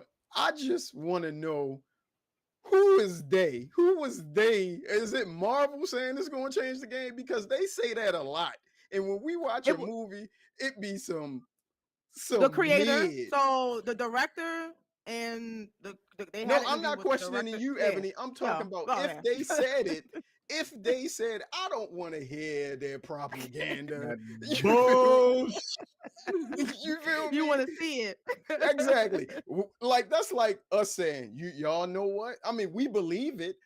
The level is going to change podcasting. You feel, What? somebody watching like how many subscribers they got? Oh, Hey yo, 6-7. I don't want. that's funny as shit. Hey yo. Come on. All right, that's all I wanted to say. Um, for me, I'm gonna be short on it. I really didn't get a chance to see the Vision one, but when it come to Daredevil, man, I know everything about this guy, Matt Murdock. That's my homeboy. I take him against Batman any day. You feel me? Yes, I said it. I'm controversial like that. You feel me? My man trained with the samurais. I'll say it. I'll say it. You feel me? But anyway, the last thing I'm gonna say is my man needs a movie. My man need a movie, and the guy who plays Matt Murdock needs to play that guy. I think he need to be in one of these Avengers movies or have his own movie. He dark. He gets sadistic. He be, excuse my language, he be beating the shit out of people on that show. I mean, he got some of the hardest fighting scenes probably in TV history and it be looking real, like straight up no TV show. It give you movie vibes. So I just had to talk about my man Daredevil. I'm excited. I can't wait for it. Come on. Hold I on, heard Cat. Matt.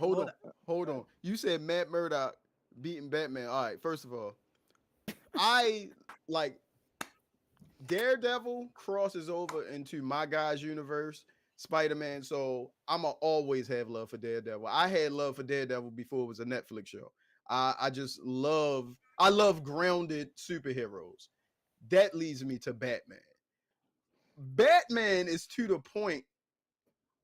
Uh Daredevil is a super. White privilege.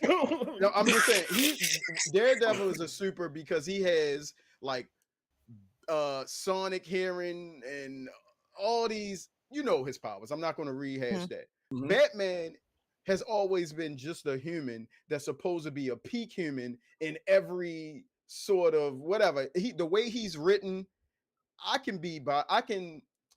a Batman fan, but I'm a realist. The way he's written by different writers make him always get out of a situation where a regular human, even of that ability, would freaking die. But that's why Batman's greatest strength is his plot, the writer and the plot, that Prep type of time. thing. So, with that being said, Batman at this point now is a true member of the Justice League because he's now transcended to a god. He can do things that no human could do. Only a super can do that. So you put that Batman versus the best written Daredevil, and Batman would destroy him because Hold they on. would Hold on. The destroy Daredevil Daredevil. that was the leader of the ninjas. And going against the Batman that beat Darkseid. So I'm gonna have to check his powers. Yeah, you He gonna might have to check powers. it. You gonna have to. I'm not gonna get into Darkseid it. You gonna have has to check the it. infinity. What are they? The infinity beams or his Yeah, his you're right. vision Omega, that if the it hits Omega you, beams. yeah, once they come after can you, follow they you. don't stop till they get you. Batman duck that shit out, bro. Come on, who Yeah. have a right? You It's can't. because he had. It's because Batman's he basically had the the power. He Goku had of the DC. power of Metatron. Yeah, That's what it was. yeah, in the chair. It The doesn't matter chair. if it was You Batman. feel me? Yeah. Yeah. So, but Hey, it was hey, written that way. Like just it's another universe that isn't the mainline DC universe where Batman beat Superman. Yeah, I mean, it's only never mind. I'm Ebony looking at me like, yo, I want to talk about what I want to talk about. So let me No, chill. it's I can okay. go off. No, you I can fine. You go can go off off on for this. Batman. I'm a Batman It's fan, just that, yeah, so you know, I'm a Batman fan too. And just like I hate throwing this to sports real quick. I'm a Ravens fan, but I'm a realist. It's people that walk around here like, yeah, Ravens, this, that, that. I'm like, dog, they terrible, bro. I mean, let's just call it what it is. But let's bring it back to the level. Yeah. okay. So just back to Daredevil. I mean, Charlie, only thing I'm gonna say about Charlie Cox, who plays Matt Murdock, he just need a little bit more training from someone who's blind. Because I don't care what nobody say, he's not blind on that show. He be looking around. You can see him straightly looking. The last season when he found Kingpin, I'm like, we supposed to believe this a blind man? Like, come on. Like, I get he's like superpower, but Charlie Cox need to work on that. So hopefully season 2 he do that. But moving on to Comic Con, um, another thing to drop, X-Men 97, it returns mid 2026. We find out that Apocalypse is here, and we've been rumors of having Gambit back as one of the Horsemen.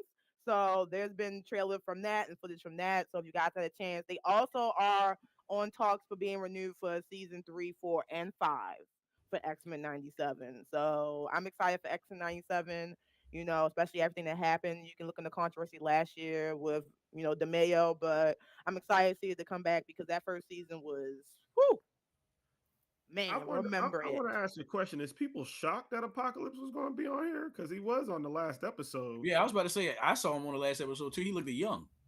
No, people Yeah. aren't shocked. No, Oh, they went into the thing of Apocalypse from the moment he had the card where he was, basically had Gambit card, and he went into detail about it, about what's going to happen the next season with Apocalypse and him collecting his horsemen and what right and new characters being added to X-Men 97, and it like looks like. Style. Go ahead. Oh, no, go ahead. No, I'm sorry. I'm sorry. I'm So are you sorry. saying Gambit is going to come back as Death? He in the comic book he was a Mhm. horseman. He was a horseman in death. If you remember the Wolverine. scene where Xavier had the vision of Gambit and he was Mm. like in like Skull version, that's supposed to be a foreshadow of Gambit coming back as one of the angels of death. Oh yeah, I can't Because wait. I can't wait. Wolverine was death when he lost his animanium. For a while. He went missing and came. I'll never forget because there was this character who was wrapped up in a garb, in a red garb, and he had like this ninja stuff on. And when they took off his garb, it was Wolverine. It was Logan. They found out it was Logan. So he was a horseman for a while. Um, what I'm hoping that they tag on with this though is I'm not going front. Like with this new X-Men coming, I'm hoping we get to see Nate Gray. I'm hoping we get to see Nate Gray. Reason being is Bruce.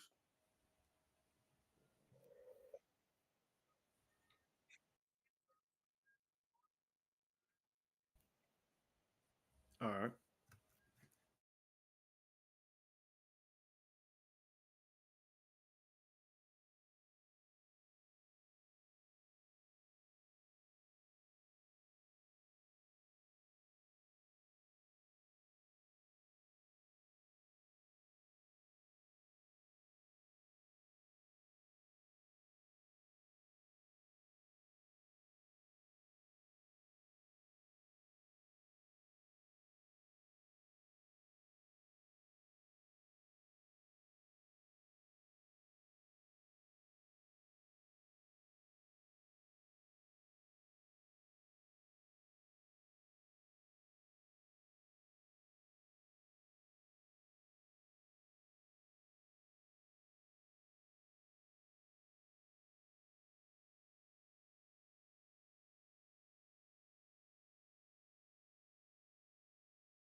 Okay, okay, we are back. What were we saying last? What I was saying was is that I hope, I really do hope that Again, this is just what I'm seeing. Because they touched a little bit back on it in the 90s, with the the age of apocalypse, the world, the dimension where apocalypse rules all. And in that dimension, that's when we got, one of the most greatest mutant shaman of all time, Nate Gray, Cable. X-Man. He said Kingpin. What? No, I said Cable. No, no, no, no, no. It's all Nate Gray. Not Nate Summers. Not Nathan Day Askeny Summers. Full name, full government. I'm talking about Nathan Gray, mutant shaman. Um, I I hope, I ain't gonna front. This is just me hoping we get that. I'm hoping they do touch a little bit more on the age of apocalypse in general, because that was an interesting thing. That I think that also influenced X-Men 97 now, because in this world, Magneto and Rogue are together. Magneto and Rogue are together. Magneto's the leader of the X-Men. And some of the X-Men work for Apocalypse, or like double agents for Apocalypse. Well, double agents for the X-Men, but they work for Apocalypse. So I'm wondering how they're gonna switch this up, and I'm wondering who Apocalypse is going to choose for his new Four Horsemen. Hopefully, we get that Gambit arc where he was Death. Um, there's a lot of hope. I'm hoping for this next few seasons of uh, X-Men '97. So that's my take on it. Gotcha, gotcha, gotcha.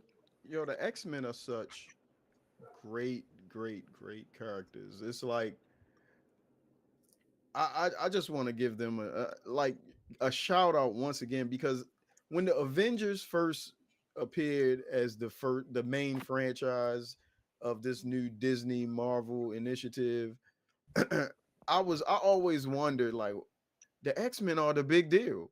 But now for them to finally get their shine, even though we probably won't get their MCU movie to 2027, 28, it, Mm. it, I just hope they do them right, man. Even though I want the casting to be right, I want the new Wolverine. I really want the same Wolverine, but he's not gonna do it Yes. forever. I mean, He's it's old. it's it's Getting too just old for this shit. I know. He's really hitting the old man Logan years. You feel me? But Until he's 90. that the thing is, That's when and Daredevil's I'm starting glad. to I think most dibble. people, well, most comic fans are over. He's too tall to play Wolverine. I think if you do, I'm glad Deadpool did it the way it did it and showed the The comic 5'7" accurate kid. version of Wolverine, and you'd be like, "That's ridiculous. Get that out of here, man." But yeah. All Right. I just wanted to send a shout out to the X-Men, because they are the real ones. Like the early days of the Fox joints, they were great too. But I want to see the Yes. MCU a love and attention that the X-Men deserve. That's that's me. Definitely agree. Definitely agree. A few more things left for Comic Con. The other thing was Your Friendly Neighborhood Spider-Man season 2 has been announced, and we're going to dive into the symbiote storyline. Venom is coming, so that's excited to see. Even though it's animated, if you haven't seen Your Friendly Neighborhood Spider-Man season 1, you should watch it. It was a fire. Fire. It was fire, Fire. like fire, fire, fire. But so and then just to, as far as like what bro was saying about the Marvel, so just a quick look. Besides Vision Quest, we also have Avengers Secret Wars, which comes out in 2027. Blade is still coming out in February of 2028, along with Black Panther 3. Marvel Studio X-Men is clocked for May 5th of 2028. And then we'll get Doctor Strange 2 and Shang-Chi 2 somewhere in November of 2028. Just looking forward into the storyline. The other thing, major at Comic Con, there was a new Game of Thrones trailer drop. If you guys are Game of Thrones fans, the Night of the Seven Kingdoms, that trailer was dropped, and the panel was there to discuss that. We had some Star Wars drop as far as like books and a romantic novel, but that's basically the gist of Comic Con. I think. I don't think anything else was really outstandish. Yep. Looks like that Oh, was it. and correction. Next week isn't the Sunday that I was talking about. It's the week after because it's the week that Halloween. Halloween is on Friday. So it's the Saturday, Sunday after Halloween. Oh, okay. Yeah. Gotcha, gotcha. Okay, well, it's correction. So we won't. So it'll be the week after, Yeah. for no live shows. Okay, got it. Moving on to the next level. Next level is the anime level. Anime. Yes, it Anime is. level. So we're gonna start off with One Punch Man. One Punch Man season 3 is back, and after what seemed like a decade of waiting, the well talked about our Saitama Lord and Savior has blessed the screen. Let's get into the first episode and let's see talk about hot takes, deep dives, and what we think. All right. You Now, guys are gonna have to help me out with this. Mhm. I just gotta. I heard you, Skitty. I just gotta. You feel me? My takes are short, so I know you're gonna. go ahead. The anime is your thing. No, I'm not going to be that long because it's not that, you know what I mean? Yeah, the But go first ahead, do your episode thing. was just whatever. So what? Like the first episode, uh, I mean, it had Saitama doing his usual in the crib with the what's the Everybody, guy King, everybody, and everybody he beats always come yeah, stay with him.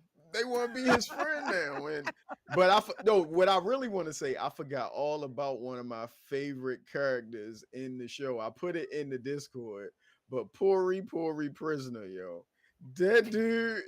I'm The like, way he grabbed that sweater from that other prisoner, I was like, come on. Come on now. yes, yo, he's so funny. And then how they make the brothers look on there, how Japanese people think we look, we just black with big lips, yo. I'm like, it is what it is. I love it. I love it. The comedy in it is still like, it's dry, but I don't know. It's funny at the same time. Nothing really happened yet except for what's the bad guy name again? The Naru. Garu. Gavru. Yeah, he's down with the monsters now, and I guess we're gonna. I guess he's gonna be their champion. Uh, I just wanna. All I question is this whole series. If One Punch Man, I haven't read the manga or any of that. I just go by Okay. what's on TV. If this dude truly can beat anybody with one punch, what is all this with Garu? What is all this for? Like in Sonic Super Psychosonic, whatever that dude name is, he just wants to get stronger. And last time, if I remember correctly, Saitama didn't even hit him with the serious punch. He Nope. just hit him with like kind of serious punch or something. He And was dude joking was like a love tap. crippled. Yeah, he crippled that man. So yeah, we back at it. I mean, we back, guys. One Punch Man. I love it. That's up there with the show that me and Skitty are at odds about. To me, I love One Punch Man. I think that was truly the first show of this new anime love that I kind of got, that Ebony introduced me to.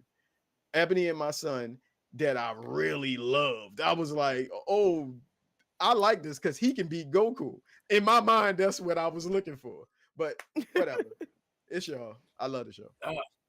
For me, I Um, pretty much you said everything, Bruce. But like I said, I like the part how he had everybody in his house. It's good to see that the guy's back. I haven't seen it. When the last time the show was on television? Right before COVID, 2019, 2018. Oh yeah, so it's good to see him back. And then I mean, can anybody beat this guy? I mean, literally one punch is literally over.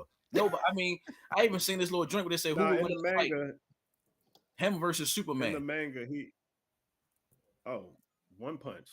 You see what Uh, I'm saying? So I mean, this probably is probably the great. If he wasn't, excuse me, what I'm about to say. If this dude wasn't so ugly and not to say I need a handsome superhero, I would like him more. I would like him more. But that ball head shit got to go. But one punch. I'm gonna it's go ahead, go. It's on you. He be walking around like a rubber it's ducky. basically it's the way he's drawn because he's bored. Because remember when you Yeah. first see him, he has hair. Yes, he It's did. just that he worked his body, worked out so much that he went bald. That's I called don't know. steroids. That's just the story. That's Got called to be. steroids. Got to be. But like he originally originally One Punch Man was created to make fun of superheroes. That was the original creation to spoof superheroes like Superman and all those other superheroes that are basically invincible and can't be beaten. But due to the popularity that it has grown, it was like, okay, he's a character. He's a character. He has a story. He has his world. Um, he's bored. Remember, he's just doing this thing to make money to pay bills. He doesn't really care about all that superhero superficial stuff. Remember, he didn't even know about a ranking Mm-hmm. until it was brought to his attention. And it's really funny because King there was somebody asked the question on our joint, who is the most feared uh out of these four. And it was other people, but King was up there. And I'm like, damn, yo, King never lost the fight. All the monsters that he fought, One Punch Man was there to beat, Yeah, but then he would he took the leave credit. and people would think King Geek would did do it. it. So, but the thing about King is that his heartbeat, I guess the way his heartbeat is when he gets scared, it um it alerts the monsters, which was weird to me. You know what I'm saying? Like he's just a regular dude, but his literal heartbeat alerts monsters and brings them to him. Um Again, this episode wasn't that, you know what I mean, it was basically introduction. They did a little, recap on what happened. Um, Garu is basically about to eat the meat, pause.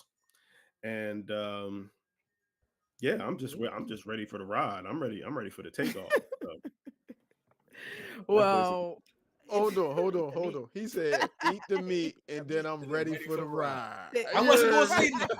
I wasn't gonna say nothing. The pause didn't help. Technical foul. But basically, what everybody said, this episode it definitely was just an introduction. We get to reintroduce the Hero Association.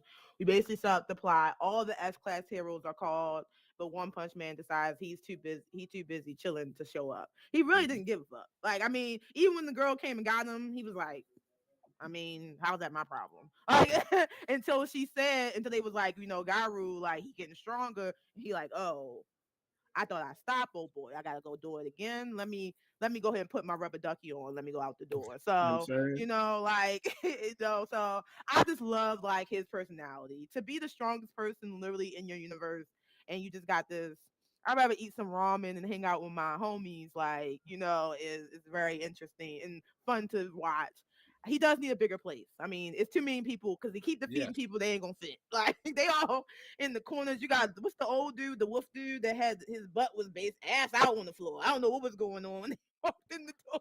Oh, I missed you talking about the dog, the dog dude, it. dog Yeah, hero? he was He was laying the only down. one that beat Garu though. Like that was another thing too, man. Like Dog Man, I think that's his name, Dog Mm-hmm. Man, because Dog he's like a man. dog, like a guard dog. But yeah, he's the only one that beat Garu though.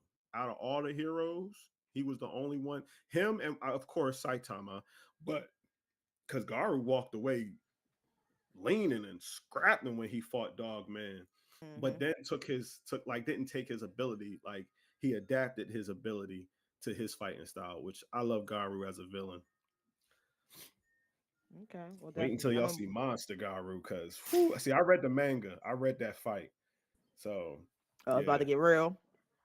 It's about to get real, real. Y'all thought was his Boris? That you thought that Uh, fight was crazy? what you talking? Solo Oh, leveling? No, I the, have Oh. the book once again. I got that one. the That fight in the here with him and Boris. His name Bo- Bo- was his name Boris or Boris Beerus? Not he was Beerus. something No, it like wasn't Beerus. I know it was something like the Dragon Ball But Z he was name. the leader of the aliens. He Mm-hmm. was Yeah, the leader the of the one-eyed aliens. alien. But Yeah, yeah, y'all thought that fight was beautiful. Wait until you see that Garu, that monster Garu fight. I'm telling you. Woo! Y'all, I'm ready. I'm ready for that. What? Give me that. Alrighty. Well, we're gonna move on to One Punch Man because it's only been one episode, so we'll dive deeper in it as the levels go. But let's get to the next thing on the list. I'm gonna go to Gachi Akuda. So, just a little, side note. Sorry, guys, on the level, we ended Gachi Akuda last week. It's my fault. Didn't know another episode was coming, but we did get another episode, and a lot of fans are torn because they feel like maybe this episode was too much of a cool down, or some people thought it was just right. But let's get into episode 14 of Gachi Okuda, which is the aftermath of the fight. So Rudo and the group come back to try to wind down and have peace and fellowship. And we find out that their base is infiltrated by some raiders. But no problem, my girl Simi with the eyeglasses, she made light work of them. She didn't even give them a chance to even think. And then we learned that there's a difference between different type of users. We have defenders, and then we have attackers. So defenders are those who have items, but because their items are so precious, they prefer not to be unscathed or broken. So they defend. So like Semi, she can't fight trash beasts, but she can stop everyday villains, everyday goons. And then we have attackers like Rudo, who basically use their items to the full potential, and which allows them to defeat even the trash beasts. So let's get into this week's episode, WTF moments, and what we thought about the episode. I think the reason why we thought that episode was the last was because we were so fucked up about the episode before that. It was such a I good way to mean, end it. I was like, like, dang, that's a it great was way to end it. it was like that episode before that was like, sheesh. So, but I mean, I ain't gonna front, man. That when you see them Raiders line up, and you're like, oh, everybody's face got sick. You know, what's the leader? The leader's dude name? The um, cleaners? I got his name. Da, da, da. Enzo. Did I say Yeah, his name? he Enzo. he went from happy thought to because he saw Rudo just standing there like, and then all of a sudden he looked and was like, and then everybody's like, and then you just see these purple lights come out of nowhere, and you're like, oh man, I ain't gonna front. I thought it was about to go down. I should have known better. I should have known better. I should have known better. As an anime fan, you already know it's 13 episodes in, and you already know the season's about to end. You know what I'm saying? Even though we got some joints that's like 20 something episodes in one season, I felt it. I felt it ending. But yeah, I'm already ready for the next season. Just give me the next season already. I need to see the scrap. I need to see him scrap. Boy Fox. Um, for me, this episode right here almost maybe didn't like the show. They was talking entirely too much. If it wasn't for the black chick whipping ass, I would have not liked the show. I'm trying to tell you, because she was sexy, doing it with the glasses too. I like how she was dodging the bullets, giving you the Matrix all over again. Um, and like how you said, Skitty, it made me mad. Y'all got sucked through that little, what was it, that big ass hole. So I'm like, okay, it's about to go down. And then y'all just staring at each other and shit. And we gotta wait till next season. So that's all I gotta say about it. I mean, it was a cool episode. It made me want to eat some of the food that they was eating. It was killing it. And what they could smoke cigarettes in the restaurant. That's what, but yeah, that's all I'm gonna say about it. My man Rudo was upset. He like, y'all just gonna be eating while we just Yeah, got attacked? Rudo ain't no. They was like, Rudo, sit down. He's like, no. Like, but when he found out what they did to Almo, oh, poor Almo. They about to unleash Rudo the ruthless. they, like I said, it was a cool down episode. I think considering that we had two emotionally charged episodes, animes do this where they kind of like cool us down so that way we can transition to the next fight or the next big break. So I don't know. I'm gonna have to look and see how many more episodes left in this season because now I don't know when it ends. So we have to look it up to see if there's any more episodes. Because like Skitty said, typically nowadays animes are tracking for like 13 episodes. We don't really get too much of the 20 something episodes. So we're gonna look it up to see if it's something we continue, going forward, or we'll just wait till the season finale. But it's still definitely a 10. It's still definitely a banger. Even that episode was rated at 8.5 by Mm. IMDb. So regardless of it, it's still keeping good straight traction, and it didn't cool down too much. We did get like a next week on got you a cooler like type of scene. So, but we won't say too long of that because we're gonna move on to the real star of the anime level. And My Hero Academia, the final season, episode 161, which was titled The End of the Air and the Mm-hmm. Beginning, and 162, The Final Boss. This arguably the most emotional and hype stretch in My Hero Academia history, cutting the onions and bringing out the parade because we got some bangers. And I'm going to say it first. My guy, Bakugo, aka, what's his name? His name like Raging Dynamite God of Lord, whatever that man's name is. Like, bro, my man Bakugo is back. He is back from the dead, and unfortunately, RIP to the hero killer Stain. He went out like a G. But when I thought All Might was about to die, I literally cried with the whole nation Mm. because it was like if you follow My Hero Academia, All Might is the pinnacle of the show, Yeah. and watching your favorite character literally almost be ripped in half.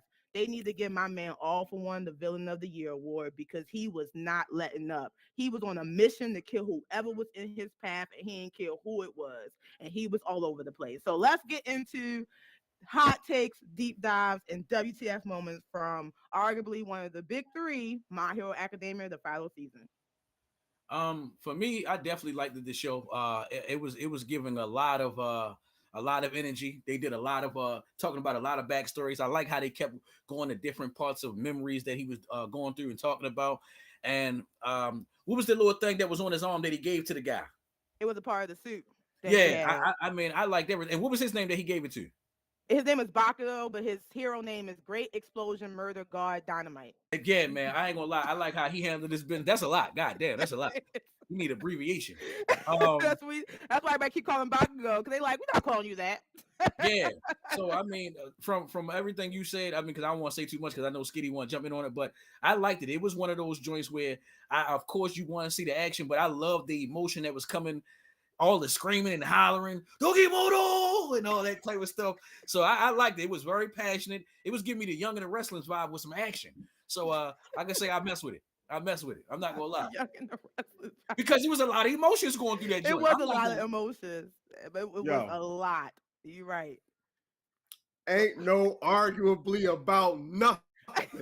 Our hero is big three status, hands down. This season they have came out with nothing but bangers. From Iron All Might to He when won. you saw him dragging All Might in the air, yo, and Deku was like, "What?" I was like, "Oh no, don't start crying, Deku. Don't start crying. Don't do it, cause I'ma cry. If I'm you gonna start cry. crying, I'ma cry. If you start crying. Yeah, you know what I mean? If you start crying, I'ma cry, Deku. But but yeah, and I'm ready. I'm ready to see when Bakugo, cause okay, I'm not gonna ruin it for y'all. I'm gonna just let y'all go Don't ruin it because for him. there's something that's going to happen that's going to be like, oh, Yeah, I know. So don't ruin it for us yet. so Or for them, the crowd. but yeah, definitely it has been crazy. Stain, one of the most clutch characters of the last of this few episodes, because I ain't going front, man. I mean, he all for what was it? All for one, right? That's the All for bad guy. one. All for one. I be getting it one for all for one. So all for one was definitely, he knew Stain was not going to be with Bull. Like, especially the way Stain broke out. He was like, nah, I'm not with Bull. But He even I'm said he just prepared. He was like, I prepared yeah. knowing that you He wouldn't was be like, on I my knew. side. So this is why I have this quirk. to offset your quirk. Because Stain ability is if he tasted someone's blood, he can literally manipulate their body. So All for One was already he. When I say villain of the year, my man exploded and redid his blood. He changed his blood type just so Stain couldn't defeat him. Like that was crazy. He was like, I already knew I had to change my blood type on you. Stain was like, That was bananas. That was bananas. I mean, I ain't going front. I still give Kaiju number 9 villain of the oh year. yeah, definitely, I definitely. can't. I agree. But in this But but moment, All but for no, One I wasn't do. playing. I ain't going front. If there was like a system, you know what I'm saying? I ain't going front. All for One is definitely up there, yo. He's definitely top tier villain. But yeah, yo, All for One, and then the fact that every time he dies or every time he gets hurt real bad, he just gets younger. Yeah, I because was he So got gonna the it's say not that. rewind even quirk. it's not even him dying. He's just getting younger. What So you I say, wanted Fox? to add. I'm No, that's what I was going to but add too. It looked like he can't be defeated. That's why to me, it looked like he can't be defeated. You feel me? So I know you're new to it, Fox. So if you watch the older seasons, well, even like Yeah. last season, you learn. So All for One, basically, he can take anybody's quirk and make it his own. He can have multiple. He can have infinite number of quirks, and he can switch back forward. or he One of the can give quirks, people. yeah, or he give people quirks. So one of the quirks he has is rewind, which is from a little girl from earlier in the season, which basically she has the ability to rewind time. Mm-hmm. So as he's dying, his body is literally rewinding. He says it. He can't keep rewinding because basically he'll rewind into nothing. So at some point he has to. That's why he's so focused on getting Shigaraki because when they become whole, he becomes officially unstoppable. But Shigaraki Mm-hmm. is now becoming combative. He had already put All for One mind out of his brain. So now we have basically two villains. Deku, I don't know why he been holding Shigaraki hands all this time because literally all he did is floating in. Like I was upset. Like I'm like Deku, let him Kill go. that month Like, kill him already. and let him go. You sitting here holding on to him, trying to. All He right, I was. get it. He didn't know how to defeat him, but I got one for all. Somebody got to come explode. Like so, but yeah, basically to answer your question, that's what it is. That ability he have, he can't use it, but too much because eventually he'll rewind into nothing. Okay. That basically. But the one WTF moment I want to say is when he said to Bakugo, you are a background character. Like you are my new. I got and Bakugo said, no, I'm the final boss. He pulled up on like, no, I'm your final boss, All for One, and he hit them with that explosion. All for One was shook. He could not believe Bakugo. Bakugo was everywhere. He was there. He was all over the place after Y'all being not saved ready. by who died The saving The Stitch. Stitch dude. Yeah. After being saved by him, he basically sacrificed his life for Bakugo because he realized he had that spirit. Again, not to spoil anything, but you learn who Bakugo becomes by the end of the series. But it was just it was there. It was I gotta clap it up for my hero. Like it was just Just just perfect. just wait until y'all see the tag team that's about to go down, Yeah, yo. because I'm ready. I'm ready for us to Just get wait. into it for sure. And I'm so glad they didn't kill one for all.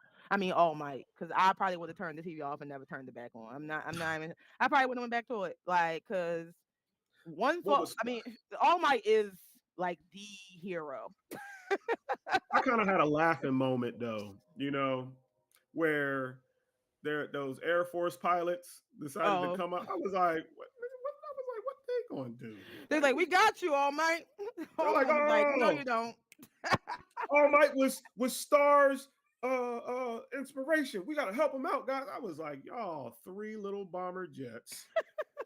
Y'all He was like, barely you was guys able don't to have Star, so y'all barely was able to hold him when y'all had 8. And he yeah, took out damn near the whole squad. Like what? He just was like, swipe. Nope, you don't got Star no more. That was a chuckle moment for me. Yes, it definitely was. So I know fans were in an uproar with this week. Like I said, with Bakugo coming back. Last season we watched Bakugo God die a slow death, and it was heart wrenching, and we felt that emotion. So to give that emotional impact and keep action, as we said before, multiple times on the level, that's what make an anime a true anime. So again, shout out to My Hero Academia, the final season. I'm glad to see it. I'm sad to see it end, but I'm glad they're going out like this because man, just a little thing. We still don't know where Eraserhead is, or Present Mike, or Koroguri, which was basically what everybody's searching for. But going into the next, like Skitty said, the next episode we're gonna finally get this fight. finally get into this fight scene. So, um, anything else? I got a couple questions. So, who you think had the bigger hero moment? Was it the Stain sacrifice or Ed shot reviving Bakugo? I would say the Uh, sacrifice for me because that was yeah, how everything happened. I mean, yeah. I would I say agree.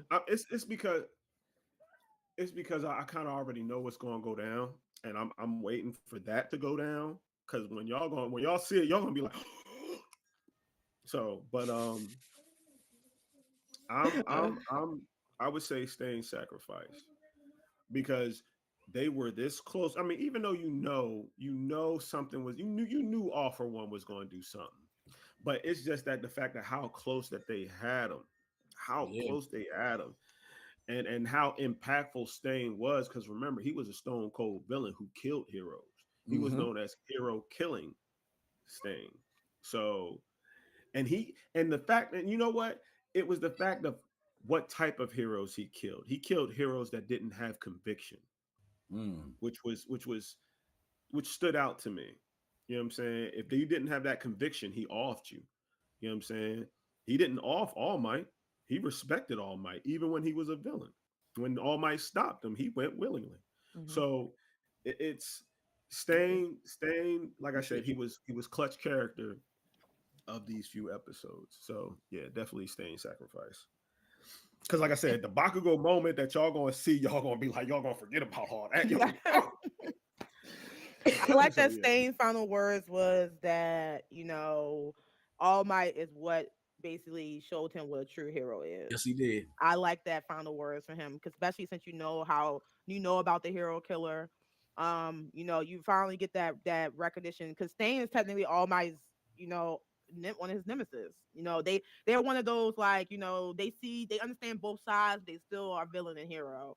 But to understand what a true hero is, and then that final moment right before he got destroyed, like the little heart hand is you see All Might, like it was definitely a perfect moment, full circle moment for Stain. So I agree with you go both. I think the Stain that is what shaped episode 2, which led into episode 3. So definitely. Do you have any other questions about all? We're not gonna say anymore because Kitty is gonna tell us the whole end if we keep talking about it.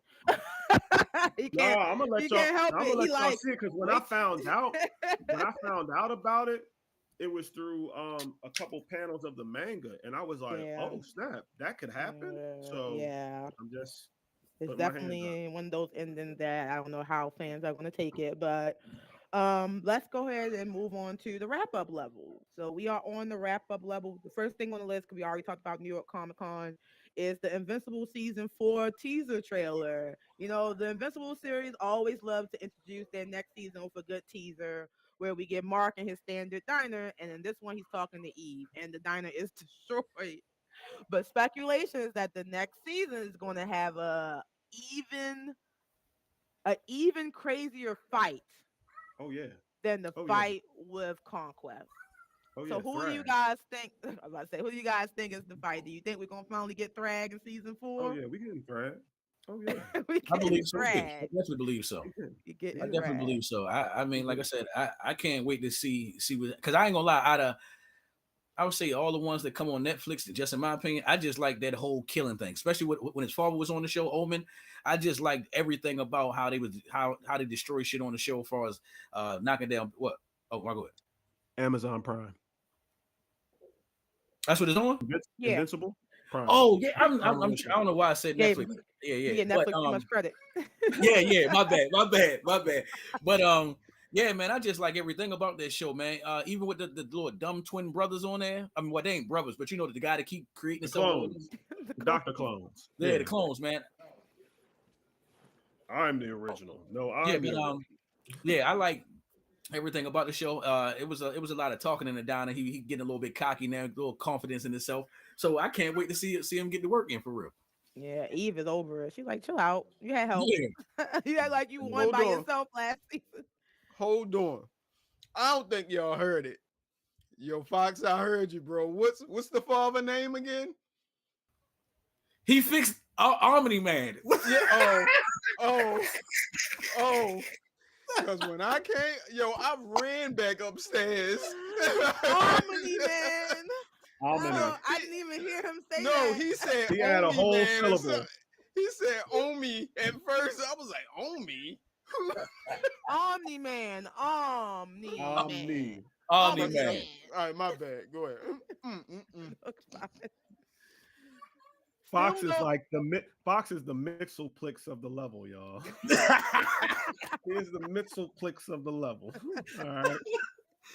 He is a Oh, fourth dimensional being That's why who we be will seeing him go to rewrite the different names of rooms. every character you've ever loved. hey, I apologize. It's okay. We got you. Uh, but yeah. I'm So do you, glad for Battle Beast coming back. yeah, I'm about to say Battle Beast is coming back. That was been Oh announced, boy. and we still have no announcement on who's playing Thrag. So I Yeah. know Yeah, we everybody's do. trying. We do? Did they announce Yeah. it? Yeah. Who? Hold on, because I was said it. I was going to say it. I saw it. I It can't was a remember couple his name. episodes I ago, saw it. but Let's it's somebody who see. played Lee Pace, Who? and I'm yeah, I Oh, yeah, Lee Pace is the voice of yeah, Thrag. He is known for his roles as Ronan, the Accuser in Marvel Cinematic Universe, yeah, Ronan, yeah. Durandal in the Hobbit trilogy, and he's okay. Well, Oh yeah, he was the King Dwarf. in the Hobbit trilogy. Yeah. Okay. Well, I have to check it out to see because I'm a little unimpressed. But it's okay. We got an announcement. It's like when you go from Jeffrey D. Morgan to what's his name? Lee Pace. Lee Pace. Nothing against Lee Pace. I don't know you well enough to say nothing against you, but when you go from I Jeffrey mean, D. Morgan to you, it's like, is he a good? Is he good? He did Ronan good though. I was Okay. about to say Ronan maybe ain't all killed we you. worried about is the voice for real. So You know what I mean? I gotta hear his voice so I can yeah, feel yeah, it. that's me too. Me too. Yeah, Me so I too. can feel it. But okay, we got our announcement. So yeah, Invincible season 4. The next thing on the list is what's coming soon is Welcome to Derry, the It Story. That is set for October 26th, which is our horror series for this month. It's coming on HBO Max, and I am excited for this next part of it. It looks amazing. Like I'm ready to be scared to the fullest. Now, what it looks like it's telling the it looks like it's telling the origin story Mhm. The origin story. of not it, but the what are they called? The seven, lucky seven, the lucky In the seven. It series. So I'm thinking it's an origin story of them, but I saw something else on one of the trailers where it was an asteroid that came down. So is it an alien? Yes. Oh, hold on. You don't know about this in the Turtle God? The turtle is the good, the world or the universal turtle. I forgot what his name is, but that's the good being, and it is the bad being. Oh, see, yeah, I ain't. Yeah, it's a big the world, the universe of the Dark Tower, Stephen King's Dark Tower. Yeah, Oh, so it's connected. yes, Oh, okay. So I seen the Dark Tower. I seen yeah. that John. So if you look Okay. up it, he's a like he said, an alien. His true form is what was it? Now I'm losing it, but he turned half into it on the show. Uh, Yeah, it was like a it- big spider type of looking yeah, thing. The that's what last it is. It's movie. a giant Yeah. spider, and Hmm. the good beast is a turtle. Oh. Oh, they Okay, done that's pulled the something new. Avatar. I gotta look into that. I'm gonna look more into it. Okay, so but wake, it Welcome to Derry premieres next week. We also I did put in the chat. It wasn't a season 3 trailer, but it was a movie trailer. So the Jujutsu Kaisen movie Execution trailer is dropping in theaters December 5th. So JJK always gives a Ooh. movie for the next season. That trailer was fire. We picking up right after the events of the last of season 2, and Ichidori and Wasey what he experienced as he goes into the next arc of JJK. And the last thing, Warner Brothers couldn't go a week without giving us an updated Mortal Kombat trailer, and I'm asking why. Because did we really need that trailer, Warner Brothers? I, uh, I know why they did it, and it's because they wanted because on the other all the other trailers said this year, so they had to make a new trailer to say next year. We got a few scenes of Johnny Cage, my man Carl doing his kicks and flips, or whoever played him doing it. We get a talking, what's his name? The one with the Baraka Rocker. Baraka. He talks. and his mouth doesn't close. Mhm. We get It's some. it's a rubber mask. It's not even fucking CG. You know what? I'm not gonna let it. I'm not gonna let it get to me. I'm Hold not on, gonna let hold it get. on, hold on. I kind of didn't hear what we was talking about, and when Ebony was saying the one with the mouth open, he can't close, and Bak, I was like, who the hell are they talking about? But Bakir, now I his name realize you're talking Bakir. about Baraka. You Baraka. Baraka. I had to take a playbook from Fox. Baraka. Yo, I was over here like, what is we talking about here? it was it was just so ridiculous in the trailer. Like I just you had Jax in the background like this. Man, you should have stayed in Law and Order with all of that. Cause I don't know. No, he should have kept his ass on fucking True Blood. Dead. Supergirl. Supergirl, Supergirl. Jimmy Olsen. You know what? Yeah, he was a good Jimmy. He was He a was a good good Jimmy. Jimmy. I liked He him was a as good Jimmy. Jimmy. But I had hope for the Mortal Kombat movie until that trailer. So I'm hoping that a better trailer comes out so my hope can go back up because I thought that trailer was bad. But it was such, I don't want you to it's so believe. funny because I was just She, she, laughing the whole she's trailer. probably saying this to get another Realm Studio It was Skinny was in the contract back or of my mind sponsor like this or is shit something. about to flop as I was watching the trailer.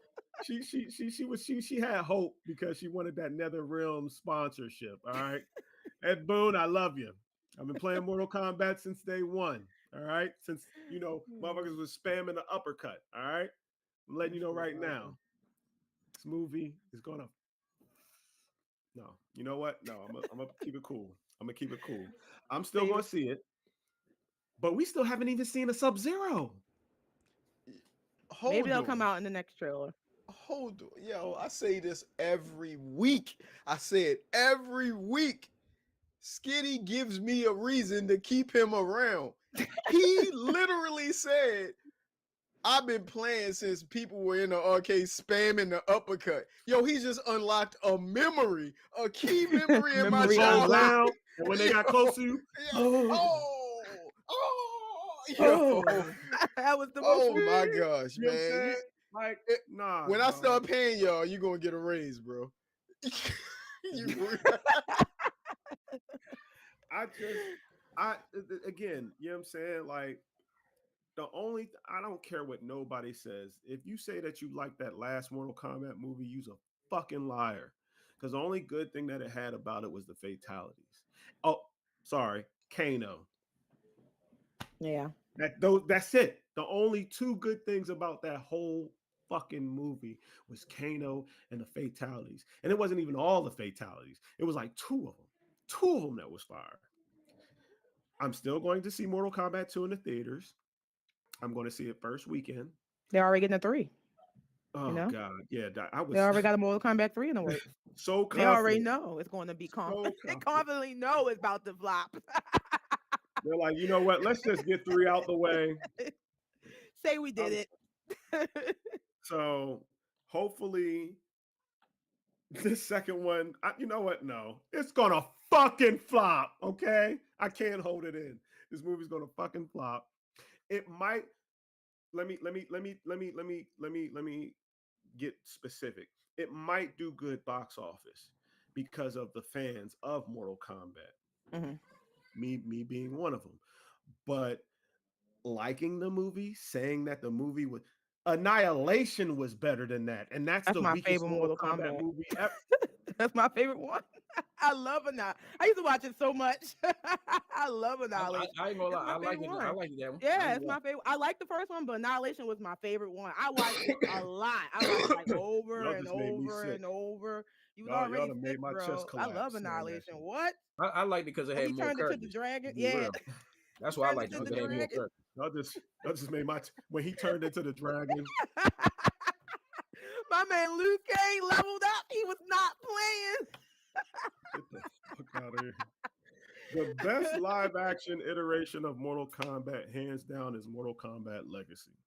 That's the YouTube Period. series. If you haven't Yeah. watched it, go check it out because they do have it on HBO Max, season one and season two. And Michael J. So, White play Jax. Yeah. You ain't never watched the Who should have cartoon Mortal been Kombat? Jax? The huh? cartoon Mortal Kombat. The cartoon Mortal Kombat. You remember that? Don't disrespect the undisrespectable. Okay, I don't. That's like mentioning the Street Fighter 2 cartoon, American one. Like, They was no, corny. both of them was corny. Yeah, super corny. I ain't gonna lie. Let's combat. Oh my god, when someone used to say that shit, I used to be like, yo, what are they doing? The only thing that I liked about that cartoon was when they told the story of how Smoke became Cyber Smoke. That's the only thing I liked because it explained that Smoke and Sub Zero were trying to escape, but the Lin Kuei caught up with them, and Smoke, being the best friend of Sub Zero, chose to help let him go, and he stayed and fight. That's the only thing I liked about that cartoon. Other than that, trash. The fuck. Yeah. All right. For Well, me, any. oh, Go go ahead. ahead. Oh, sorry, Oh Fox. no, I was Finish. just gonna say for the movie, I think the characters, I mean the actors, they too old. You got that old ass Scorpion. I want a real Scorpion. That looked like Grandpa Scorpion. You already messed up the first movie when you added a fake Scorpion great grandson or whatever the hell that was. He wasn't even on the game. He's in it Um, still. The second one, Cole. you the second one, Mm-hmm. They showed him in the trailer. Oh fire. my But god. anyway, when you to the first movie, right? I mean, to the movie that you said that you ain't like, the one that just came out. The only thing that was good about that one was Cabal's voice, the way he was talking through the little thing. Other than that, I ain't like nothing else. I ain't like nothing else about the one with Kano. You didn't even let my man Luke. What's his name? Kung You Lao can't didn't Wow. even get a chance to allow. live. Yeah. He didn't even get a chance to live long. And then like I said, for this one right here, I just hope that it's gonna be sort off the action. I don't want to hear no story. I don't even want to hear y'all talk majority of the movie. Y'all should be fighting the whole entire time, fatalities, all the whole thing. I mean, literally. I better hear Yuxie. I want to hear all that in there. I do not want to hear Yeah. y'all talk about saving Katana. I don't want to hear about Johnny Cage didn't get his movie career together. I don't want to hear none of that. I want to see Shadow Kick, Bicycle Kick, all that. Give me your soul is mine. I want to see that. But yeah, that's all I gotta say. Brutality. Okay. So I mean, Fox I made get me. what you Oh say about. Oh, sorry. Go ahead, bro. no, go ahead. No, What I gotta say is after yours. Yeah, your thoughts. I was gonna say about Scorpion. I get what you say about Scorpion, but the person who played him is Hiroyuki, which is who's known for, the Last Samurai. He's known for Shogun. He's known for voice. He's a Rush great Hour actor. 3. Yeah. So I'm not. I get what you're saying about age wise, but I'm not mad that he's Scorpion because he's a good actor and he'll bring that that samurai feeling you want to the Scorpion story. But I agree. I really don't care about the Johnny Cage story. Like I really care about, and they keep putting it in the trailer.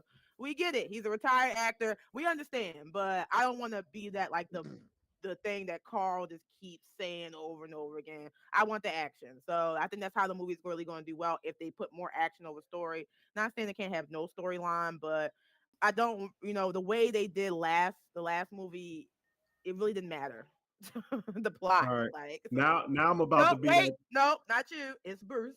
You already had it's Oh, go Bruce. ahead. I Go thought ahead. Go ahead. Go ahead. Bruce. because Bruce was after me. Oh no, you know what? Let Skitty go first because I got two things to say. One is about this, but one is going to lead the conversation into something else. So go ahead. Okay. I'm gonna be that typical geek that y'all be exaggerating that I'm about. Scorpion was a ninja. He wasn't a samurai. I'm gonna put that out there right there. But I love the actor. The actor, he's great on everything he does. You know what I'm saying? He's too old. If you noticed on the first Mortal Kombat, they had to CG that fight between him and the Lin Kuei. Yeah. When he did when I was like, nah, dog. You don't CG that. That's the one thing you don't CG is a fight between him and the Lin Kuei. When he's regular, he was regular in his regular, clothes. So that showed me a sign of like, all right, man, maybe he can't do these action sequences like he used to. But Yeah. then I No. watch, Shogun, you know what I'm saying? But again, he wasn't really doing too much on Shogun either. Yeah. But I digress. I have mixed emotions about this Scorpion. Again, love the actor. Yeah, Um, I just same don't here. like the fact that he wasn't even in the movie that long. He's in with like You know what five I'm saying? seconds Yeah, it at the end. showed up at the end, summoned by his great great grandson that we never fucking heard of. That's it. I'm sorry. I ranted enough about this movie. Bruce, go ahead. I'm sorry. I apologize. What I was the first thing I was going to say, y'all actually swayed me back to your side because when Fox first said it that he didn't like this actor or it was too old, I was completely ready to have a debate with him. And then Ebony was like, "Yes, I like this character." Boom, and I was like, "Yeah, someone's on my side." Then coming back to going to what Skitty said, everything he just said by bringing in like the dude doesn't really like I guess his martial arts level. I mean that and they CG'd something that didn't need it to be CG'd. So or CGI'd or whatever it is. You know, I'm tripping right Yeah. now. I'm kind of nice. Uh yeah, yo, it's like stop. But yeah, I agree. I agree with the room, the majority of the Mhm. room. I don't know if Ebony didn't changed over either yet. Also, but damn, I'm really out here right now. You got hold You on, so rewind. Yeah, gotta fit all you of that. back in, Yeah, brother. yeah. Yeah, Gonna come I down from the agree. clouds. I think they probably needed this whole movie needed a redo. Like I was one of the ones I think Ebony might have been in agreement with me that the Miz should have played Johnny Cage. Like that was a layup. That was a layup. He's a movie. He plays in movies, and he is this guy in real life. Then you build Amazing. upon that. Like you could have had once again, you could have had this guy that plays as Scorpion now, playing a role, but make sure when you show him regular that the fight scenes isn't CGI. You could find a daggone stunt double for the man, Stunt double. Yeah. yeah, like they still do like practical scene work or film photography, all of that. They still do practical stuff. Everything isn't CGI. It, I don't. I'm gonna watch the movie for what it is because I'm a fan of the franchise, and I've let's just put it like this: we've all watched bad movies, and we will continue to do so. But Hmm. yo, you could have spent a little bit more money on, I guess, the story, and the movie would have sold itself. You feel me? So that's all I gotta say. Oh, and what I wanted to lead that too, I'll just keep this one short because this can be a whole nother show, which it don't have to be, Ebony. Franchises of, I guess, something that you hold dear that they made into a franchise, but they screwed it up. What are those franchises? Or name just one. That could be a segment. What one franchise that you think has been treated wrong in Hollywood and you pretty much know an easy fix? Mine would be Transformers. I can just give you a hint of what I think. If you go to the Bumblebee movie, the last Bumblebee movie that came out, when they showed them fighting on Cybertron, that's all you need.